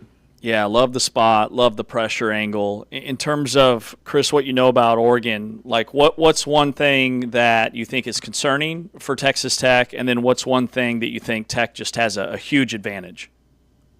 Oregon is well-rounded. I think that if you go look at Oregon's offense statistically, it's like Texas Tech's offense. The Red Raider fans got really upset. I just pointed it out. I was kind of stoking the fires a little bit. But whenever the first team All Big 12 came out, there's no offensive players for the Red Raiders on there, and I think you have the 3rd or 4th ranked offense in the country, or scoring offense. You're averaging 42 points a game, but statistically, nobody just jumps out. It's because you're a chameleon. You want to throw it, you want to run it, you want to spread it out. Everybody is eating, if you will, and I think Oregon is very similar. They have 3 running backs that average 6 yards a carry. There's no one wideout that jumps out. Now their tight end, that's a scary matchup. That's kind of X factor. Kenyon Sadiq, who's going to be a first rounder, and Dante Moore is interesting because he's probably going to be the first or second quarterback taken in the draft next year, according to what the folks think. I don't think he can come back, but. Yet Indiana sacked him 6 times. Indiana also confused him mightily at Autzen Stadium, and they scored 10 points. So I think that you kind of see, and I've watched Indiana. I think they're good. I think Texas Tech's defense is better. So that's just I think the NFL draft ratings and some of the other things would suggest that. So I think that is an interesting scenario. As good as Oregon is, I think your defense will match up just fine. I'm not saying you're going to shut anybody out or anything, but and then I think the thing that concerns me is just the rust, the layoff. I don't know what that looks like. I think you could talk to everybody, you could say the right things, you can, but you just don't know until you know on kind of how much the chemistry and timing may take to get caught back up. Yeah, and I think, like looking at Oregon, Texas Tech, Oregon's got a good offense, but I just don't think it's good enough against Texas Tech's defense. And I just don't – people don't realize – we do, you do – this Texas Tech defense is so good. You need to have an elite offense that could take advantage. We thought BYU in the to figure some things out. They score in their first drive, and it's like, man, they're so disruptive. Especially, we just did our first teams – our first, second, and third team defensive tackle, defensive end. I had, both of their interior defensive linemen as my first two guys, and Romello Height and David Bailey were first and third team for me. Yeah, and that's what's interesting is that there's some under the radar guys on this defense that are going to be mainstays and part of the headline guys for next year. But like AJ Holmes, he was the backup last year, and he takes over for Skylar Howard, and then he's a All-American. But there's no fluke about it. He's legit. Sheil Wood knew what he was doing when he brought him with him from University of Houston. Ben Roberts, another under the radar guy. Well, that's your Big 12 title game MVP. Even though I joked with him because they gave him the title belt and he was so excited he jumped up and down and it fell down. I'm like, man, you got to take care of the belt, man. But it's those kinds of guys that are going to be back here and. There's just playmakers at all three levels of this thing. And they're not the 85 Bears. They're not going to shut anybody out. And you can get them a little bit early, but once Sheil Wood figures out kind of what you're doing or kind of what you're wanting to hit on, once they adjust, it has been pretty dang salty. So it should be fascinating. I grew up watching, I'm going to date myself a little bit here, Bob Trumpy and Don Creaky call the Orange Bowl and the Orange Bowl parade and the bowls of oranges and there was a lot of Sooner Miami games going on. I mean it's just that's a fun one. Obviously the actual Orange Bowl doesn't exist anymore, the stadium, but anyway, just fascinating that's what this season has led us to because I don't know what I was expecting at the onset, but right. It's been a lot of fun and love it. Chris, want to ask you about basketball before we let you go because Grant McCasland was heated after Texas Tech gave up 90 points to Northern Colorado. Like, Texas Tech doesn't have a bad loss. All three of their losses are to top 20 teams. But giving up 90 to Northern Colorado, I get that. And a huge game coming up tomorrow against Duke. So where do we sit with Tech basketball? It's funny you use the word sit because right now I guess their three tallest players are sitting right now due to injury, and that's not a recipe for rim protection at all. JT Toppin is going to be listed at 6'9". He's probably closer to 6'7", but he just has really long arms, and they just can't get anybody stopped and keep him out of the paint right now. It's very frustrating. I think Grant feels there's a bit of a helpless feeling. I think Luke Bomboye. I would not expect him to play tomorrow night. I think he may miss some more time, and that's not good. He was brought in to be the rim protector and the defensive piece. And then Josiah Mosley, who they had come in from Villanova, had an issue back in June, and he just hasn't played yet this year. I think they're hoping for him after the first of the year. So just those guys being out, it's just like you can yell and scream and get frustrated with these guys all you want, but at some point it just becomes a size issue and a bulk issue. But they are good offensively. I mean, they can score with you. I worry about and Grant is not okay with it, right? I think he hangs his hat on being able to grind it and get stops and play in a half court game and they can on offense. They just are having a hard time getting stops right now. And I think they played 6 guys versus Arkansas in Dallas last week. 6. JT Toppin and Christian Anderson are phenomenal, and they combined for close to 60 points, but they never came off the floor. They both played 40 minutes, and that's just a lot to ask. Mm-hmm. So trying to extend that rotation into some undersized younger players is a bit tricky because I don't know if that's going to actually solve the problem of defense. Yeah, that's a good point. Chris Level joining us here on Big 12 today. Chris, appreciate your time. Merry Christmas, and we'll talk soon. Hey, Merry Christmas, boys. Keep hope alive. Appreciate joining you, and enjoy the holidays with your family next week, guys. You too, brother. See you, Chris. Yes, sir. Chris Level, publisher, Red Raider Sports for On3, radio analyst, Sideline, Texas Tech. Locked On Texas Tech. That's it. Quick tune-up for Texas Tech in the non-conference against Duke on Saturday before conference play. Just a little tune-up. Just a quick tune-up before conference Just a play. top 3 team casual Saturday for Texas Tech men's basketball. Speaking of basketball, we dive into our Big 12 weekend preview. Around the corner, he's Ariam James. This is Big 12 Today, powered by Modelo.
Big 12 today on Big 12 Radio, exclusively on TuneIn, watched on Big 12 Studios. Brought to you by Modelo. Modelo fan rule number 63. You ever say this before? Always say one more stop. Just one more stop.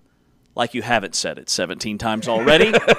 Just one more. Always just one more stop. I mean, it's the old adage of like, oh, he can never win a big game, and then he wins the big game, and it's like, but then he can never win the big game. What do you mean? He just won a big game. No, but that wasn't a big game. Let me diminish it by saying beforehand it was a big game, but after they win it, it's not a big game. Never. Never is. It's a second cousin of that one. Or the famous NFL adage, which is their season's on the line here. Season's on the line, yeah. Even when it's not mathematically. Like the Chiefs had to win last week, otherwise they're going to be eliminated from the playoffs. Mm-hmm. That was literally a must-win. Literally a must-win. But the amount of must-wins in the NFL that aren't actually must-wins, that's off the chains. The T-chains. Thank you. There's always a must-win. By the way, he's Ari Timken. I'm James There's West. not a must-win unless you literally must win. Must win. So elimination game only is a must-win. Yeah. Dude, your PAU is off the charts. I've been telling you that the whole year. You're not measuring my PAU correctly. No, your PAU is insane. Like a 101.4 PAU, which is passive-aggressive undertone. PAU detected. Heavy PAU energy. 101 point what? 101.4. Yeah, which is on a 101.5 scale, right? Yeah. Actually, scale to 100. So you're exceeding. Yeah, the PAU for Ari Timken, always sky high. Passive-aggressive undertone. Sometimes I'm just aggressive. Right. Sometimes we get a little bit of that, too. Sometimes it's just violence versus polite violence. Yeah. No, yeah. There was a mix of both during the last break. Behind the scenes, folks, if you only knew. If you could only be a fly on this wall. All right, we got some big 12 basketball games this weekend, highlighted by Duke and Texas Tech, and then Houston and Arkansas. So those are the ranked matchups. I look at Houston and Arkansas, huge opportunity for the Cougars. Arkansas getting a lot of national love. They're playing this game in New Jersey at 4:30 Central Time, so 5:30 Eastern on CBS. And then after that, you can watch Duke and Texas Tech, which is at 8 Eastern, 7 o'clock Central on ESPN. That one is at the Garden, Madison Square Garden in New York. Duke and Texas Tech. If Texas Tech hangs in that game, I think it's a moral victory for them. They're so beat up. Chris Level just told us that. So I lean into Houston and Arkansas in a statement that could be made for the Cougars, but what are your thoughts on those two matchups? Does Duke play true road games? It feels like Duke will agree to play you, but they've got to play on the East Coast. That's a really good point. Like, we'll play you, but we're not leaving this time zone. So figure out a place to play us and we'll play you, but it's got to be in this time zone. So, I mean, first and foremost, we've seen multiple weeks of great games across all Saturday. That ends this week before Big 12 play starts. Just the two good games that highlight the schedule before, again, Big 12 play starts after the first of the year. And, I mean, we heard it there from Chris Level. Like, Texas Tech is not as healthy as they need to be to play at their best. Banboye was brought in to be, a guy to help spell Toppin, to eat up foul.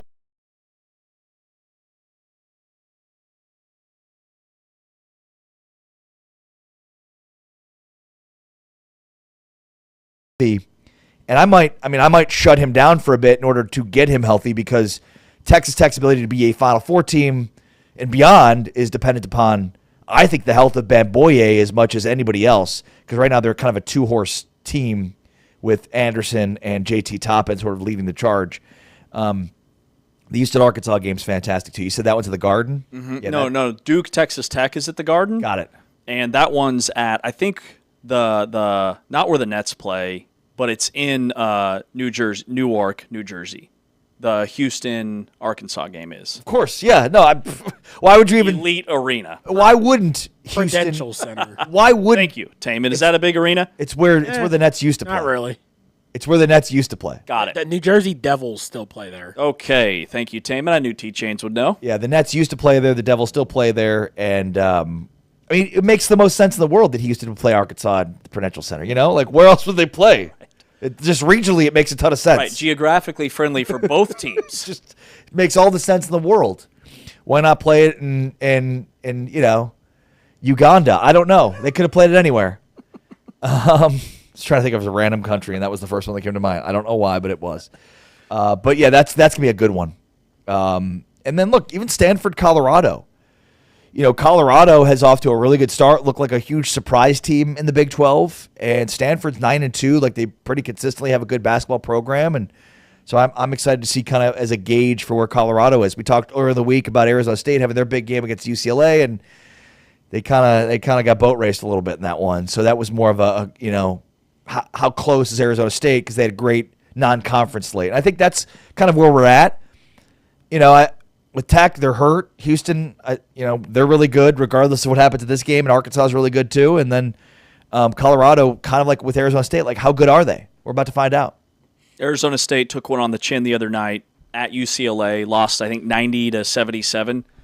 With Duke and Texas Tech, you're going to have Cameron Boozer on the floor, top 5 NBA draft pick in next year's draft, against JT Toppin. So this is an opportunity for JT Toppin to really show that he belongs at the next level. Remember, he tested the NBA draft waters. They said, yeah, you're probably like a late first-round pick, so he goes back to Texas Tech with a massive NIL contract. I think best case scenario for Texas Tech is to do what they did the last time these teams met in the Garden back in 2019. When Texas Tech lost the game, Duke beat them 69-58. But Duke was the number 2 ranked team in the country at the time. And that was the Duke team that had Zion Williamson and Cam Reddish and R.J. Barrett. They would go on to, and Trey Jones, they would go on to be the number 1 overall seed in the NCAA tournament. But even though Tech lost that game by 11 in the non-conference, that was like a wake-up call for the Big 12 that Texas Tech is good. Like, they hung around in that game. They were a massive underdog. And you saw just how good guys like Tariq Owens and Jarrett Culver and Matt Mooney, that they had some pieces. And that was the Texas Tech team that would actually go further than Duke in the NCAA tournament and get all the way to the national championship game where they lost to Virginia. That was kind of the coming out party for Texas Tech that year, even in an 11-point loss. So I think you can lose this game and still JT Toppin and Christian Anderson ball out, and you look at it and you think, man, what could Texas Tech be when they do finally get healthy, because they have some serious pieces. Yeah, and there's been I'm glad you referenced that game. That was a really interesting, eye-opening game, to your point, at Madison Square Garden. And I think they played again, was it last year? Yeah, they've played one more time since. I just can't remember if it was actually in the Garden. Yeah, and I'm trying to look it up now. It feels like, and that was a win, it feels like, for Texas Tech. In the same way, though, it was like, oh, okay, they're for real for a team that lost in the Elite Eight last year to Duke. Florida. I keep messing that one up. I messed it up with Grant McCaslin, too, didn't I? Yeah, and let's see. Duke actually did beat... No. Tech beat Duke last year. Tech beat Duke in 2022. Oh. They haven't played since 2022. Was that at the Garden? That was in San Francisco. Texas Tech won that one 78-73. Wow, how about that? Duke was able to go outside their time zone. They wouldn't go to Lubbock, of course, but they'd go outside the time zone. Duke's not going to Lubbock. Houston and Arkansas. I'm pumped for that one because Arkansas, everybody's talking about this freshman, Darius Acuff Jr., and he was a top 10 prospect out of high school. He's a freshman who is a 5-star kid. I think he was like number 6, according to On3 and their ratings. But Houston averaging, beating teams by more than 20 points per game. Arkansas is scoring like 90 points per game. They're one of the most explosive offenses in the country.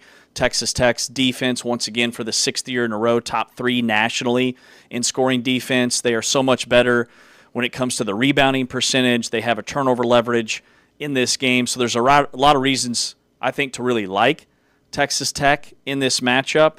And here's what Kelvin Sampson actually said about Arkansas's star guard, Darius Acuff Jr., which is a name you'll want to know for tomorrow. Elite talent, elite basketball IQ, elite passer, tough. I haven't seen all the point guards, so I'm not going to sit here and say stuff I don't know, but he's as good as any point guard I've seen. It just makes everything easier. He gives guys shots. He knows when to go.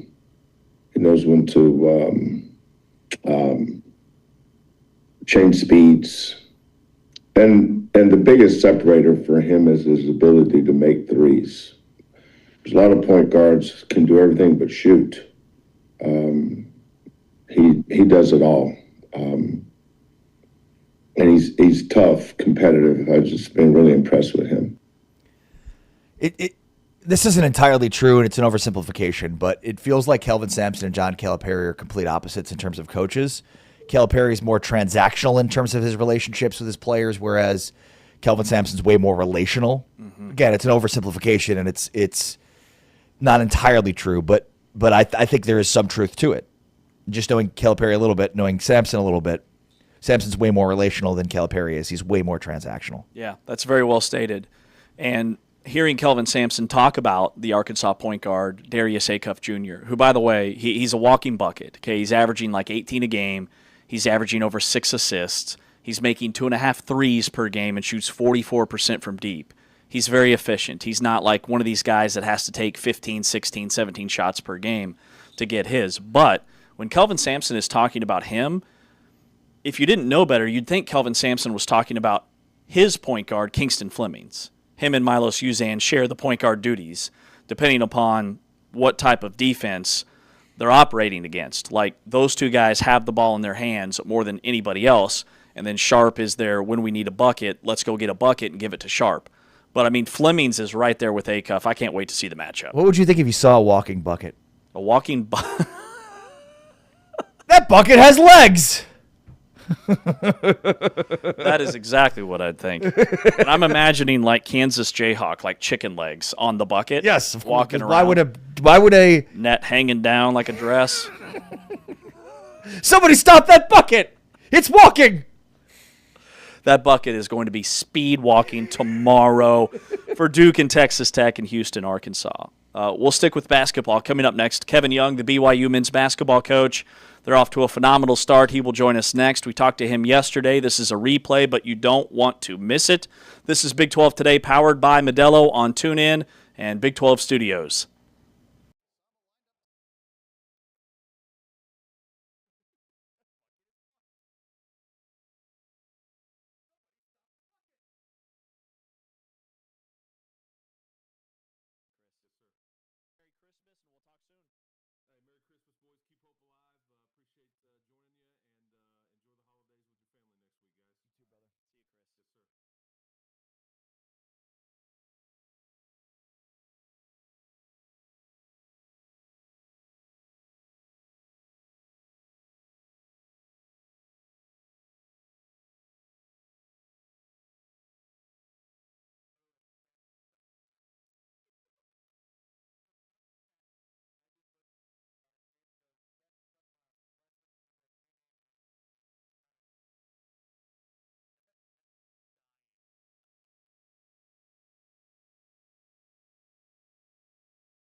Garth from Wayne's World.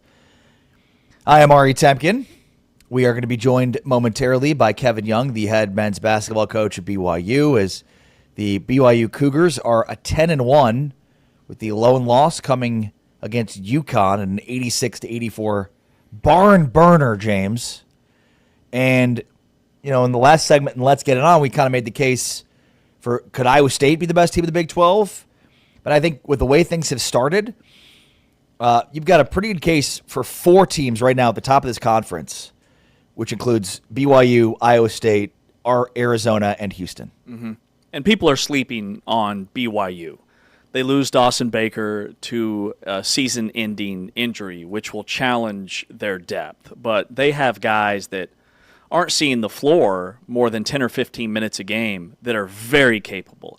Kareem Boop, my favorite name in the conference, is an athletic big who's a sophomore from the Senegal, was an NBA Academy Africa guy, super athletic, like has an NBA-ready body. He's just raw. Dominique Diamonde, another post player that adds a ton of rebounding and length for them that, again, they don't on paper have the stats as some of these other teams when it comes to depth, but those guys are critical pieces. And Keba Keita down low, and then the guards, like with A.J. DiBonsa and Richie Saunders and Rob Wright, that's a big three that can take you deep into the NCAA tournament. And they're 10-1. They're so much further along than they were this time last year, and they're almost being overlooked because of what Iowa State did at Purdue, because of what Houston did at the end of last year, making the championship game, and their 9-1 start, and beating Auburn and some other high-quality teams in the early part of the season, and then Arizona and all the top 25 teams that they've taken down. So it's like, why is BYU, why are they not in the same conversation or the same chat? Because I see just as much talent on that roster, and I think they're very much under the radar and going to be a major factor come Big 12 play. All right, let's talk now with Kevin Young, the head men's basketball coach for the 10-1 BYU Cougars, who, aside from that loss to UConn, have beaten Wisconsin, Miami, Dayton, Clemson, amongst many other high-quality opponents. Morning, Coach. How are you? I'm doing great. How are you guys? Doing very well, thank you. Appreciate your time. You know, curious, like, what's different? What have you found to be different year 2 here as opposed to year 1? Just more comfortable for me, just kind of knowing, the college game a little bit better. Obviously the biggest difference for us is just our schedule. Number one, travel. We've been to the East Coast 3 times already. Quality opponent has been extremely high for us. So that's presented a lot of different challenges in a good way that we've been able to work through. So that's been kind of the biggest differences for us. Yeah, I mean, does your team even know where your home court is? Up until I think 5 days ago, we'd only played 2 games in our home arena. Even the games in Utah were neutral site games up in Salt Lake. So, but no, it's good, man. It's a good test for our guys. It's get us out of our comfort zone. But at the same time, we've got a home slate here. 2 more games at the Marriott Center during the Christmas time here, which is nice. Coach, I go back to that Wisconsin game, and people are talking about, does BYU have the depth that they need to be the team that we think they can be? And I say yes. Like A.J. DiBonsa, he gets his 4th foul early on in the second half against a really good Wisconsin team, and you guys still outscore them in the second half, even when he's on the bench. So what does that say about your team and when a guy like that is out of the lineup and on the bench next to you, that this is still a really good, deep basketball team? Yeah, no, I was worried about that in that moment. I wasn't sure how the guys were going to respond, but it's been that was a big moment, I think, for our team, just to be able to, like you said, not just kind of maintain, but actually push the lead out against a high quality team. So, we've got good players. Rob Wright has been somebody that's stepped up. I mean, he's a guy that feels like he never gets tired. So I feel comfortable leaving him out there for long stretches. And then we had some bench guys come in and produce. Now obviously we've had some injuries. This is the most season-ending injuries I've ever had in any time I've coached. So that's something that's presented a challenge. But we've had some of the young guys come in and accept bigger roles and step up and make shots, and that's something we're looking at even more as we move forward. Yeah, you mentioned Rob Wright. The Clemson, the shot at Madison Square Garden against Clemson will live in infamy, certainly. Take us in the huddle. 1.3 seconds left, tie game. Was that the look you wanted? Well, first of all, we should have had about 2.1 seconds, and I know that sounds silly, but seriously, like when I was in the NBA, that responsibility fell on my plate, particularly when I was with the 76ers, and so in the NBA you can advance the ball with that timeout. So being in that situation, low clock, front court throw-in is one I've studied a million times over. So 2 seconds is a lot of time. 1.3 gets a little dicier. But to answer your question, I mean, we were really looking for a full court play for AJ. They guarded it well. Rob called the timeout. And then on that particular play, that was actually the third option. Wow. And so our guys executed it well. I think an unsung hero in that situation was Mihailo Boskovic. I hadn't played him at all in the second half, but I really trust him as a decision maker and as a passer. And he's tall, so I like him as an option as a throw-in guy in terms of the passer. So he came in, read the situation, delivered an on-time, on-target pass to Rob, and then Rob, did the rest, obviously. Kevin, you said a moment ago that you've lost more guys to season-ending injuries than at any point in your career. How many guys have you lost? So we've lost 2 for sure, and a third one that's most likely in that same situation. So tough to see for our guys, and 2 of them were the same position in Nate Pickens and Dawson Baker. But credit to our coaching staff out on the recruiting trail. Alexei Kostic came in the other night and went 5 of 8 from 3. And that's in that same role that Dawson and Nate would have held. And then the next night, Tyler Ross came in and goes 4 of 4 from 3. So, obviously the consistency is going to have to be there for those guys, but that's what you have a team for. That's what you have depth for. That's what you have player development for.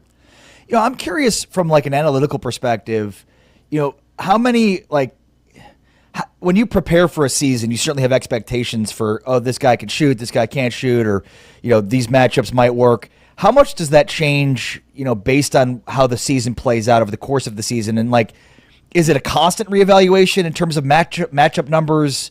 Or is it more like, let's just see how these trends play over the course of, a week or a month?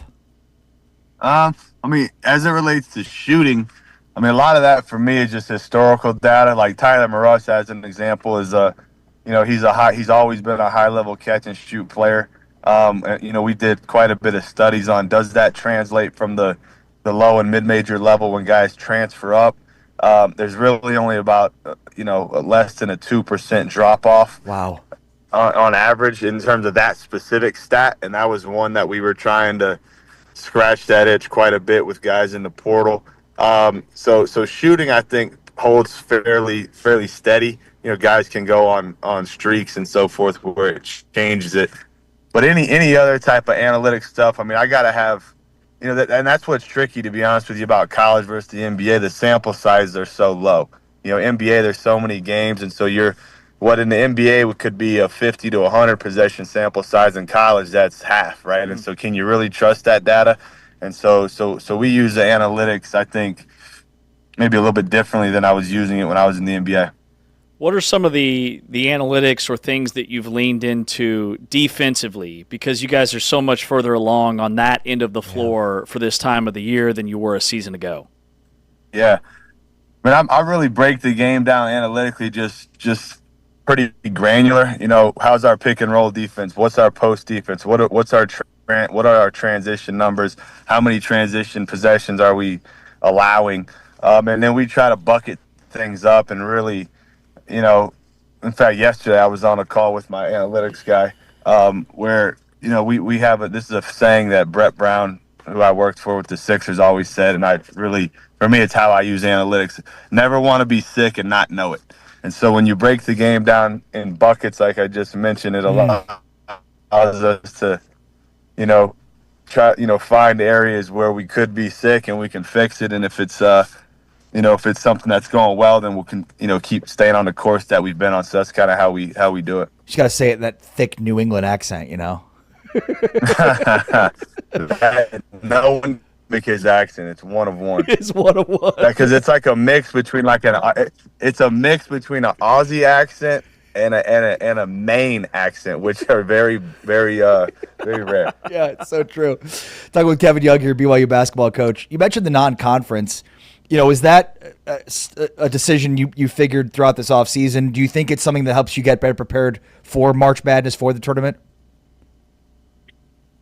Yeah, in many ways, right? I think, from a standpoint of learning about your team to just figure out what you need to do early in the season and as you prepare for conference play. But then obviously, just the way that the landscape of college basketball is, I mean, you have to put together a resume. I don't know if I fully understand what all went into that and what that fully meant last year. We studied a lot of the teams, even particularly teams in our league that had similar league records to us, but then we're on 2 or 3 seed lines higher than we were in the tournament. And a lot of it was because their non-conference play. Many of the games they didn't even win. So it's just being able to put together a challenging resume to make your case, when that time comes for Selection Sunday. But then also, like I said, learning about your team. I absolutely loved the preseason schedules that everyone could do this year with the exhibition games. I wish they would double that. I wish you could do 4 of those instead of 2. I think that helped us. I mean, we played Carolina and Nebraska. They're both like top 15 teams right now. So, we were able to learn a lot in those games, and I would be on the advocate side of trying to do those even more. Wait, when did you guys play Nebraska? We played them in an exhibition game in Lincoln. Oh, okay. Got it. Hey, what is the most underrated part of A.J. DeBonce's game? I think his passing and his IQ. Yeah, I think it's easy to turn on Twitter or YouTube or whatever people look at and watch the highlights of the dunks and this and that and the fadeaways and the NBA shot making. But his feel for the game's elite. I mean, he can really, really pass. I had a good feel for that even when we were recruiting him. When him and I were talking, I remember last year he came to a game in our preseason. I think we were playing Idaho, and Yegor Demon it was one of his nights where he was just carving the other team up with his passing. And AJ's like, man, I love the way that you guys have Yegor having a ball and the passes that he makes, that like I can do stuff like that. And I don't know if a lot of people realize that. I mean, just some of the left hand off dribble passes AJ makes. I mean, even that Clemson game, you look at the dunk he had and the shot making, but the 2 lobs that he threw to Kaba were as impressive as anything. And so I think he really has a very, very just sound overall offensive package, and I think more and more people are starting to see it. Richie Saunders is so interesting because I think, on the surface, when people look at your team nationally, or even, sometimes when we're caught up in it, you think about, Rob Wright, Debansa. But I mean, he's got better numbers already this year than he had last year. Now we'll let the whole thing play out and see where he stands, but he's averaging 18 points a game. He averaged 16.5 last year. He's averaging 2 steals a game. He was at 1 last year. Where it seems like you had to be more reliant on him last year. It seems like this year you have to be less reliant on him, and yet his shot selection is still he's still shooting the same amount as last year. So just give us a sense here of your expectations of Richie. Did you think he would take maybe a little bit of a step back, having more talent on this roster? And I'm surprised that the numbers are even more up, considering again you've got DeBonsa and Rob Wright. Yeah, I mean, I didn't think. No, I'm not surprised. I mean, Richie and AJ and Rob will be the first to tell you. I mean, they rely on him just as much or more than I do, just as far as they trust him. He's been there. He's, the way he works, it's like impossible not to just, get in the trench with that guy. So, excuse me, he's been great there. We just, speaking of analytics, I mean, we just did a deep dive with Richie and my analytics guy, just trying to figure out exactly what you just said. It's not just the raw numbers. It's like most of his play types, as far as shots in transition, shots in closeouts, on and on, are all slightly higher than they were last year. A bit higher usage on off-ball screens. And so we're actually trying to vary his play types a little bit. His DHOs have been a little down from last year, so we're trying to put him in a few more of those because that's an area he's really good in.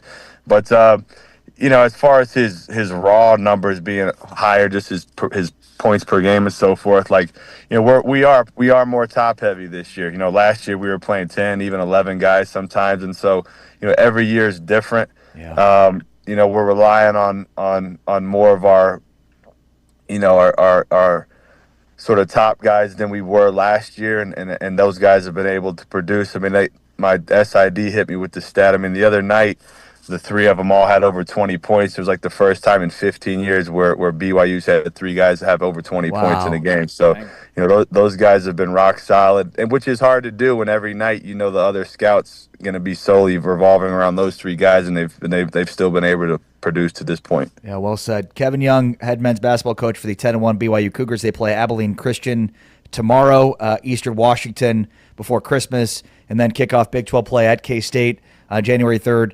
Coach, have a very Merry Christmas, and thanks for your time as always. Be well. Take care. We'll talk to you again soon. Happy holidays, guys. Thanks for having me on. Thank you, brother.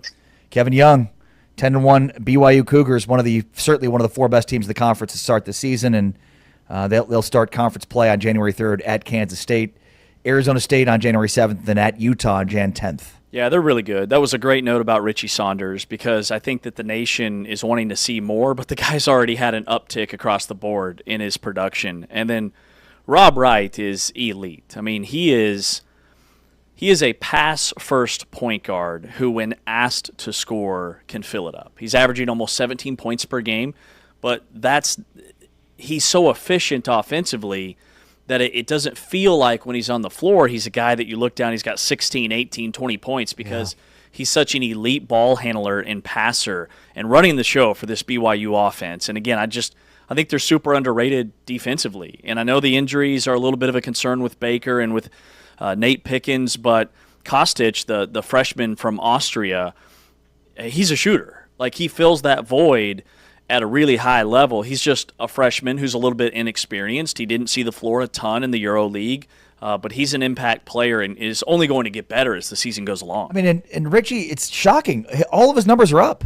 Right. 18 points this year, 16.5 points last year. 2 steals. He's averaging 1 more steal per game than he averaged last year. He averaged 1.6 assists last year. He's at 2.1. He averaged 4.5 rebounds per game last year. He's at 5.4. All of his numbers are up. Yeah.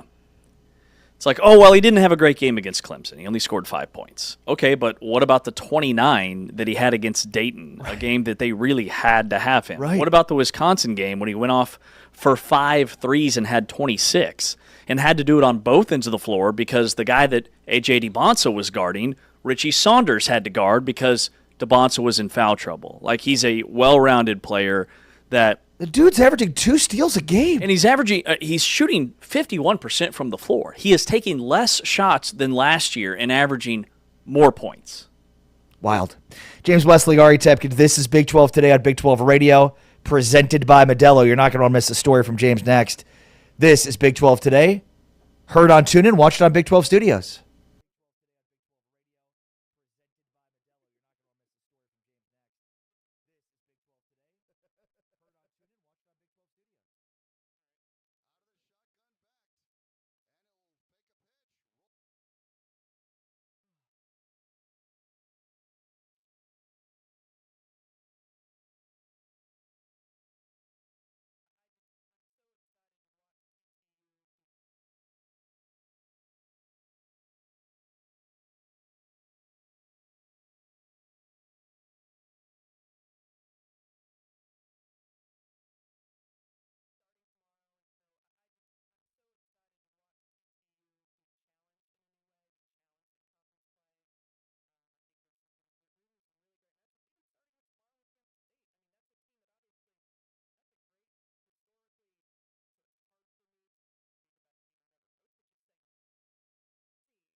It is Big 12 today here on Big 12 Radio. Special thanks to the folks at BYU and BYU men's basketball coach Kevin Young, who joined us yesterday on the program.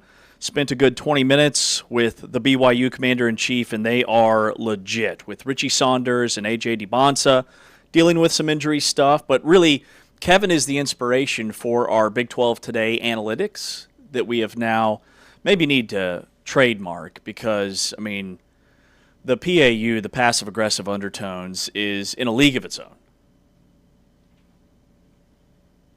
Thank you. That was phenomenal, awkward silence tolerance. AST. Good job. Thank you. All right, our Big 12 today. My confidence elasticity, though, it just can't. It can't be beat. That's weird. So it can't be beat. I think that's what we're working on here on Big 12 today for everybody. Big 12 today. It is our holiday Christmas festivities show. So James promised us a Christmas edition, and we've given him the opportunity to go full balls to the wall and come up with 2 Christmas segment ideas. That's right. You also brought 50% of the show a gift. Yes, I did. For your Secret Santa. Mm-hmm. So I would say you get a passing grade for your Christmas episode. Passing grade? I think you understood the assignment, but kind of. Okay, elaborate. Well, you didn't bring enough gifts for everybody. Okay, well, I thought you guys would bring gifts, and you did not. So I understood the assignment. Well, I mean, is it better to bring 1 gift for 2 people or no gifts at all? Be like, well, I just didn't. Because you even thought about it. Had I thought about bringing an actual gift, I would have brought 2 gifts. Is that how those work? Can tell where I stand on that. I brought 1 gift. It was a bobblehead, and Ari loves it so much that he's re-gifted it to Taman. That's right. But this is going to be our Big 12 Christmas draft. Who doesn't love a draft? Fantasy draft. We're drafting everything. We power rank and we draft. Our Big 12 Christmas draft. So we've got 4 or 5 different things that we'll run through here. Thank you, Taman. T-Chains. All right, Christmas dinner. Never again. Elite finger snap. Happy holidays. EFS. That's good. All right. What Big 12 coach? Topic number 1. Which Big 12 coach do you want organizing your Christmas dinner? I've got 2. So I'm going to tell them, you guys got to get together and organize this. As one. So I think we're hosting Christmas dinner at Kalani Sitake's house. Nobody is nicer, warmer, more welcoming. Could you imagine? The door opens, this song's playing, there's just amazing smells wafting through the air as you open up the door, and there's Kalani smiling. He's got a apron on. He's been cooking all day. Yes. It's a gorgeous house. There's a Christmas tree with presents all over, and Kalani, welcome, come on in. We can't wait to serve you. And then standing behind him is Baylor basketball coach Scott Drew. The 2 nicest guys, super genuine, super warm, could you imagine? Oh yeah, Scott's been here decorating the house. He's been preparing everything for everybody. What a wonderful feast we have for you. Kalani's been cooking. Scott's been preparing everything.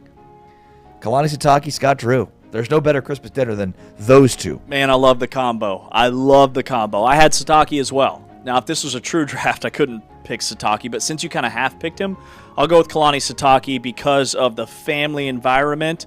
Also, if we're at his house, there's going to be a beautiful mountain backdrop. Snow-capped mountains with everything else you said about all the presents under the tree. 0 chaos, 0 ego, maximum warmth. So Kalani was my first pick. So I got the first pick of the draft. I picked Kalani. So you can't pick Kalani. Okay. All right. Well, if I know somebody that can organize a team, I would say Joey McGuire. Joey McGuire or Kelvin Sampson would be 1B. Maybe 1A, just 2 different sports. But I'll go with Joey McGuire if I want to coach organizing my Christmas dinner. I know that Joey McGuire is going to hire the #1 chef in America. That's pretty good. I know that Joey McGuire is going to hire the #1 doorman in America. Does he have James Blanchard to find out who those are? An event. Yes, he does. James Blanchard is the chef. Wow. Yeah, James Blanchard's cooking up I like the where your meals. head's at. He's got all the right ingredients. Joey just puts it on the table and keeps everybody organized. I like where your head's at. All right. which player, this could be any sport now, which player do you want shoveling snow with you? We've just had a blizzard roll through the area. You've got to get out there and shovel that drive and those sidewalks, clear the area. Which player is shoveling that snow? So it has to be a player. It could be a coach if you want to go coach. I won't knock So down my that. first, so this is not my answer here because I did understand the assignment and did go player. But if I was going to pick a coach, it's Kyle Whittingham. That is a mountain of a man. But I'm not picking a coach. I'm picking Jacob Rodriguez, the linebacker for Texas Tech. You want that snow shoveled immediately, post haste? That's Jacob Rodriguez. It is. Love Whittingham, by the way. I never realized how jacked Kyle Whittingham is until we sat down right next to him at Media Days. Dude, yeah. This man, this is a man. This guy would kick my... He is... James, true story, James whispered to me, I'm half the man he is. Trust. If I could only be. James goes, I'm not a very beta intimidating. male, but he makes me feel like one. Very intimidating. It's like he rides Harleys, probably benches 275 easy. While smoking cigarettes? Prepping 300, no doubt about it. There's no doubt in my mind. All right, the player I chose is Romello Height from Texas Tech, their edge rusher. Long, powerful, he's shoveling that Are you snow. serious? Have you seen? He would get halfway through and go somewhere else. The neighbor needs help. The neighbor I'm needs headed help, over and there. he's paying me more money, so I'm going to go with the neighbor. Nah, he's loyal. He's loyal. He's loyal. He's clearing the driveway in half the time. He doesn't even have to be on the field every snap. He's on the field probably half the snaps and makes just as big of an impact. Doesn't complain, just goes to work. He looks like an action figure. He's never going to get tired. He's never going to get tired. No back props there. Do you want to look like an action figure? They're 5 inches tall. It's very literal today. Literal Larry's in the house. All right, Big 12 Christmas Draft. Next one up, we got, this is maybe my favorite. Yeah, this is my favorite too, by the way. This is a good one. This one's too good to come from your brain. Totally not true. Which program do you trust most to assemble your IKEA furniture on Christmas Day? The big gift, TV stand, whatever it is, IKEA furniture, which is the program you trust most to assemble that furniture? Okay, so this one is tough because the immediate answer was Utah because of Kyle Whittingham. But he's not the coach of Utah anymore. So I don't know Morgan Scalley. I don't know how well he can organize all the pieces and the wooden inserts you got to get to make sure that those pieces go together. And do you need $500 million to assemble furniture? We're just assembling the furniture. It's from IKEA. We're not buying the furniture. Yeah, you're totally right. So now that I've been able to, it's Houston. It's Houston basketball, right? It's Houston basketball. You bring in Kelvin Sampson and he brings in his three best. He's like, oh no, these are the best. Oh, okay, I totally trust you. Yeah. It's Kelvin Sampson. 100%. All right. They might even follow instructions. You know what? But they're going to get it done. You took mine. Mine was Houston. So I'm going Iowa State. I'm going up to Ames, Iowa. TJ Otzelberger. I know we got a new football coach, but I don't think anything changes in terms of being process-driven, detail-obsessed. That's Houston. That's Iowa State. We're talking all sports. Yeah, we're talking just because I do think it fits program. Willie Fritz too. Yes. You may not have the best workers. They may out to the door and be like, "What? That guy's gonna do this? Oh, he's tiny, and he doesn't look like he has half a brain." And meanwhile, it's gonna get done and quicker and better than anything ever. How do you do that, Willie? We've figured it out. That furniture is going to stand forever. Yeah. Stand forever. No wobble. Epic. No leftover parts. And I thought Iowa State too, but again, no Matt Campbell. I'm not so sure. I know. Texas Tech is pretty much dominating at everything right now, as is BYU, so I think you could probably throw them into the conversation. But this show isn't just about two teams. All right, speaking of teams. Employee of the Year 2026. Okay, it's the year-end Big 12 Christmas party. We're looking ahead to 2026. What is the reason you skipped one of them? Oh, I did skip. No, there's not a reason. We'll circle back to that one. Okay. All right. I just want to make sure we circle back. Yeah, we'll circle back. What team are you most excited to see for 2026? Any sport, potential employee of the year 2026. So I was trying to figure out what employee of the year meant. So why don't you go first? It can mean anything you want it to be. Okay. I want to follow the rules here, James. I'm a habitual rule follower. All right, I'll go with mine. Mine is Oklahoma State football. The new hire, Eric Morris. I think he's going to make some major additions in the portal. I think that high-flying, like employee of the year offense, Eric Morris, Oklahoma State, is who I'm excited to see. He's not even coaching Oklahoma State yet. He's coaching a different team right now. Exactly. That's why I'm excited to see what they look like in 2026. No. This is wrong. You're all wrong. the guys, they Arizona could score State. 50 points a Kenny game Dillingham next year. is your employee of the year. Arizona State. Okay, Dude, why? Why? Because Kenny's cleaning the floors. He's doing everything. He's driving the bus. He's doing everything. And he's gotten all these offers. They're like, you're doing all these things here? You can come here and not do any of them. We've got other people to do those jobs at this spot. And he's like, no, I'm going to stick here. I like it here. I'm from here. My family lives around here.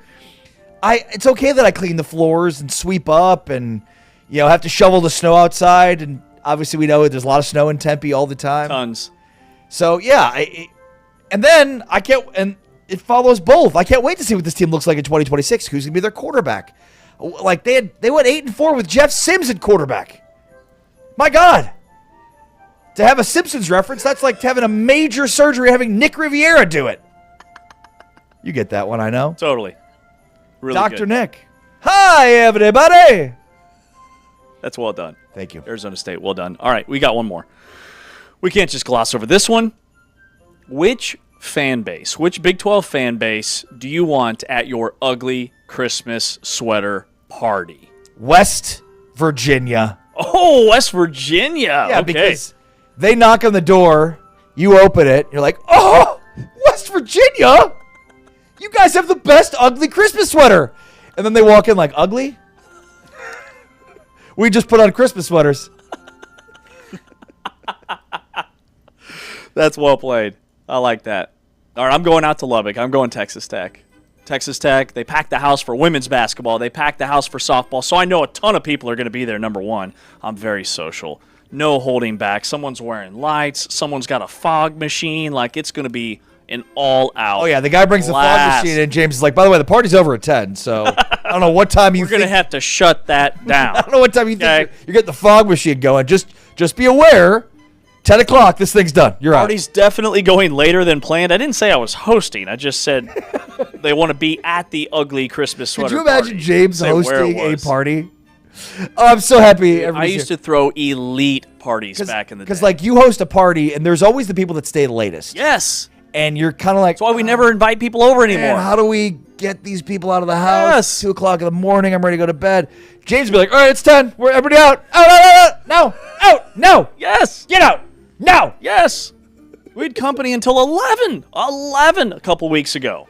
My God, I'm surprised you didn't get a shotgun out. I know. My wife had a couple drinks. She made it very clear it was time to go. I was like, pump the brakes. You do the presumptive close where it's like you're sitting down at a table and then you just get up and like you start walking to the door. Like, oh yeah, so anyways, that was a good move.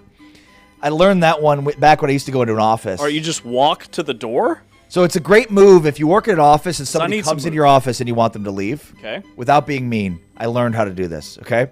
So somebody comes in your office, you're like, oh, great, this is so wonderful. Let's talk. And then you get up like, oh, I have to go to the bathroom. And you just, or you do like, you just get up and start walking towards the door and they'll automatically be like, yeah, I guess we're all getting up then now. Classic move. Like it. Yeah, it's the presumptive close. Dude, like, that's oh, good. I was just heading out. How do you get people off the phone? Hang up the phone. Okay. My go-to is, I've got a call coming up. Oh, yeah, no. I got to jump. I got to jump. That's easy. That's good. I like that. Oh, That's that one's used on me all the time. used on All the time. Oh, I got to jump. believe it. What are you jumping for? Because nobody says, what are you jumping for? Like, what? Yeah, I like that. I got to jump. That's good. I'm going to I write gotta jump. that down. Yeah. Well, no. Let me call you later. Let's catch up on this later. That's the good one. Catch up on this later. Yeah, this is too long. Dude, this is good. Mine's just, I've got a call. I've got a call coming up. Got it. Yeah, but that's too specific. Jump. know. I got to jump is Half the very time I'm broad. lying. Half the time. I mean, I do have a call coming up. Is it tomorrow? Is it in 6 hours? Just say you got to jump. It implies there's a call coming, but also could imply like, what else is he doing? I'm about to work out. It's you've got to be broad enough to not be specific. Man, crushing it today. What time is it? He wears a Christmas sweater. His IQ jumps 30 points. Well, and you always have to Here look. for it. You always have to look for like top of the hour, bottom of the hour stuff, because that's when meetings tend Right, hard stop. It's like, oh yeah. Oh, it's 9:45. I gotta go. Hey, we gotta play some commercials. I gotta jump. I gotta go. I gotta jump. Coming up next, it's the final whistle here on Big 12 Today on Big 12 Radio, powered by Modelo. This is the Big 12 Conference. This is a different league. So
Big 12 today here on Big 12 Radio, brought to you by our friends at Modelo. For the final whistle, let's pick the college football playoff games. We will do that here in just a moment. But first, Nick Saban was on the Pat McAfee show. And what did he say about the group of 5 schools and they don't belong? Look at that zoom on Ari's Christmas sweater. Sorry, I got so distracted by the phenomenal camera work of our guy Anthony for Big 12 Studios. We're Anthony on the Big is 12 the man. Fast Anthony channel. Smith from Big 12 Studios is the best. He's the best. That is the shot of all shots. Speaking of shots, what did Saban say about Notre Dame and the group of 5 schools? Apparently he hates the group of 5. He loves Notre Dame. Nick Saban to the Pat McAfee show. Would we allow the winner of the AAA Baseball League, the International League, I don't even know the name of it, would you just let them in the World Series? That's the equivalent of what we do when JMU gets in the playoff and Notre Dame doesn't. These guys ought to have their own playoff. Just give them the money. Each school gets $4 million for playing the first round. Just give them $4 million to put Notre Dame in. Want to see Notre Dame and Oregon play? Hell yes. Hell yes. Yeah, I'd rather see Notre Dame and Oregon. Not going to lie. But I also love to root for the little guy. Like, that's a huge emotional thing in sports. Like, most people, if they don't have a dog in the fight, are going to root for the little guy. And this is a David versus Goliath matchup. In fact, we have 2 of them with Ole Miss and Tulane and James Madison in Oregon. I think for this talk to not be further magnified, one of these group of 5 teams is going to have to hang in the college football playoff at some point. I mean, Boise State looked overmatched in their playoff game last year. What will we see from James Madison and Tulane? Tulane's the one team that I think could give Ole Miss a scare. They've already played them. Like, they have the film from that matchup early in the season, Kiffin off to LSU. That's the one I'm intrigued by. But what are your thoughts? Well, I mean, it's a false equivalency. First of all, we don't like AAA international baseball. They're all part of FBS, so let's start there. Right. So I mean, it's a total false equivalency from Saban. Also, the question isn't what games do we want to see, because I agree. I would prefer to see Oregon play Notre Dame than I would to see Oregon play James Madison. But I mean, in that case, like, the playoff isn't decided by which games do we want to see. And then I think it's really important to note, Nick Saban is still an employee of the University of Alabama. Okay? Nick Saban is still being paid by Alabama because, of course, he still needs the money. They can't have a broke Nick Saban walking around. You know? I mean, golly, he only got paid like $15 million a year and got a free house and free car and, everything else. Like, he needs to live. So they're still paying him. But it's a really important thing to note with Nick Saban, because when he talks, we should know that he's still being paid by Alabama as an employee of the university. Because I think he should be more transparent about that. Yeah. Because the things that he says like this are colored by the fact that he's still an employee of Alabama. Because he needs the money. He's got to put food on the table. Lord knows he needs the money. Nick, when the football games are on, talk about what you see on the field. Everything else, leave that to the other guys. All right, let's pick some of these college football playoff games. Taman has the lines. Taman, where do we start? Let's start with the game tonight. Oklahoma and Alabama. That game is in Norman, 8 o'clock Eastern, 7 o'clock Central, ABC and ESPN. This is the 8-9 matchup. What's the spread? The spread is Oklahoma minus 1.5, or excuse me, Alabama minus 1.5 against Oklahoma. I think I Okay, Oklahoma's a 1.5 point favorite. Yes. I like Oklahoma. And coming in, like when the bracket was first announced, I was all over Alabama pulling this upset. But John Mateer has had time to get healthy. Ty Simpson is the quarterback now dealing with a nagging injury for Alabama that he re-aggravated in the SEC championship game. And I think this is going to be an example of the importance of rest, which Oklahoma had, and playing at home. This game being in Norman, Alabama cannot run the football. They're like 130th in the country in rushing success rate. And Oklahoma leans on their defense. They lean on Mateer, who I think is going to really benefit from that additional week of rest. I like OU to win this game at home. It's pretty wild. Oklahoma has won 2 straight against Alabama, and they've won 5 of 6. So can they make it 6 out of 7? I'm taking Oklahoma to cover the 1.5 points. I agree with you. I don't think Bama's, like, if we're ranking best offense, best defense for both sides, if we're ranking both sides of the ball for both these teams, Oklahoma's defense is by far the best side of the ball in any area here. And it's far better than what Alabama's offense is. So I think ultimately I'll take Oklahoma's defense to be the dominant force in this game that helps Oklahoma prevail once again against Alabama, a team that they've owned. Crazy enough. All right, the next game we've got. By the way, it's Norman, Oklahoma is going to be electric tonight.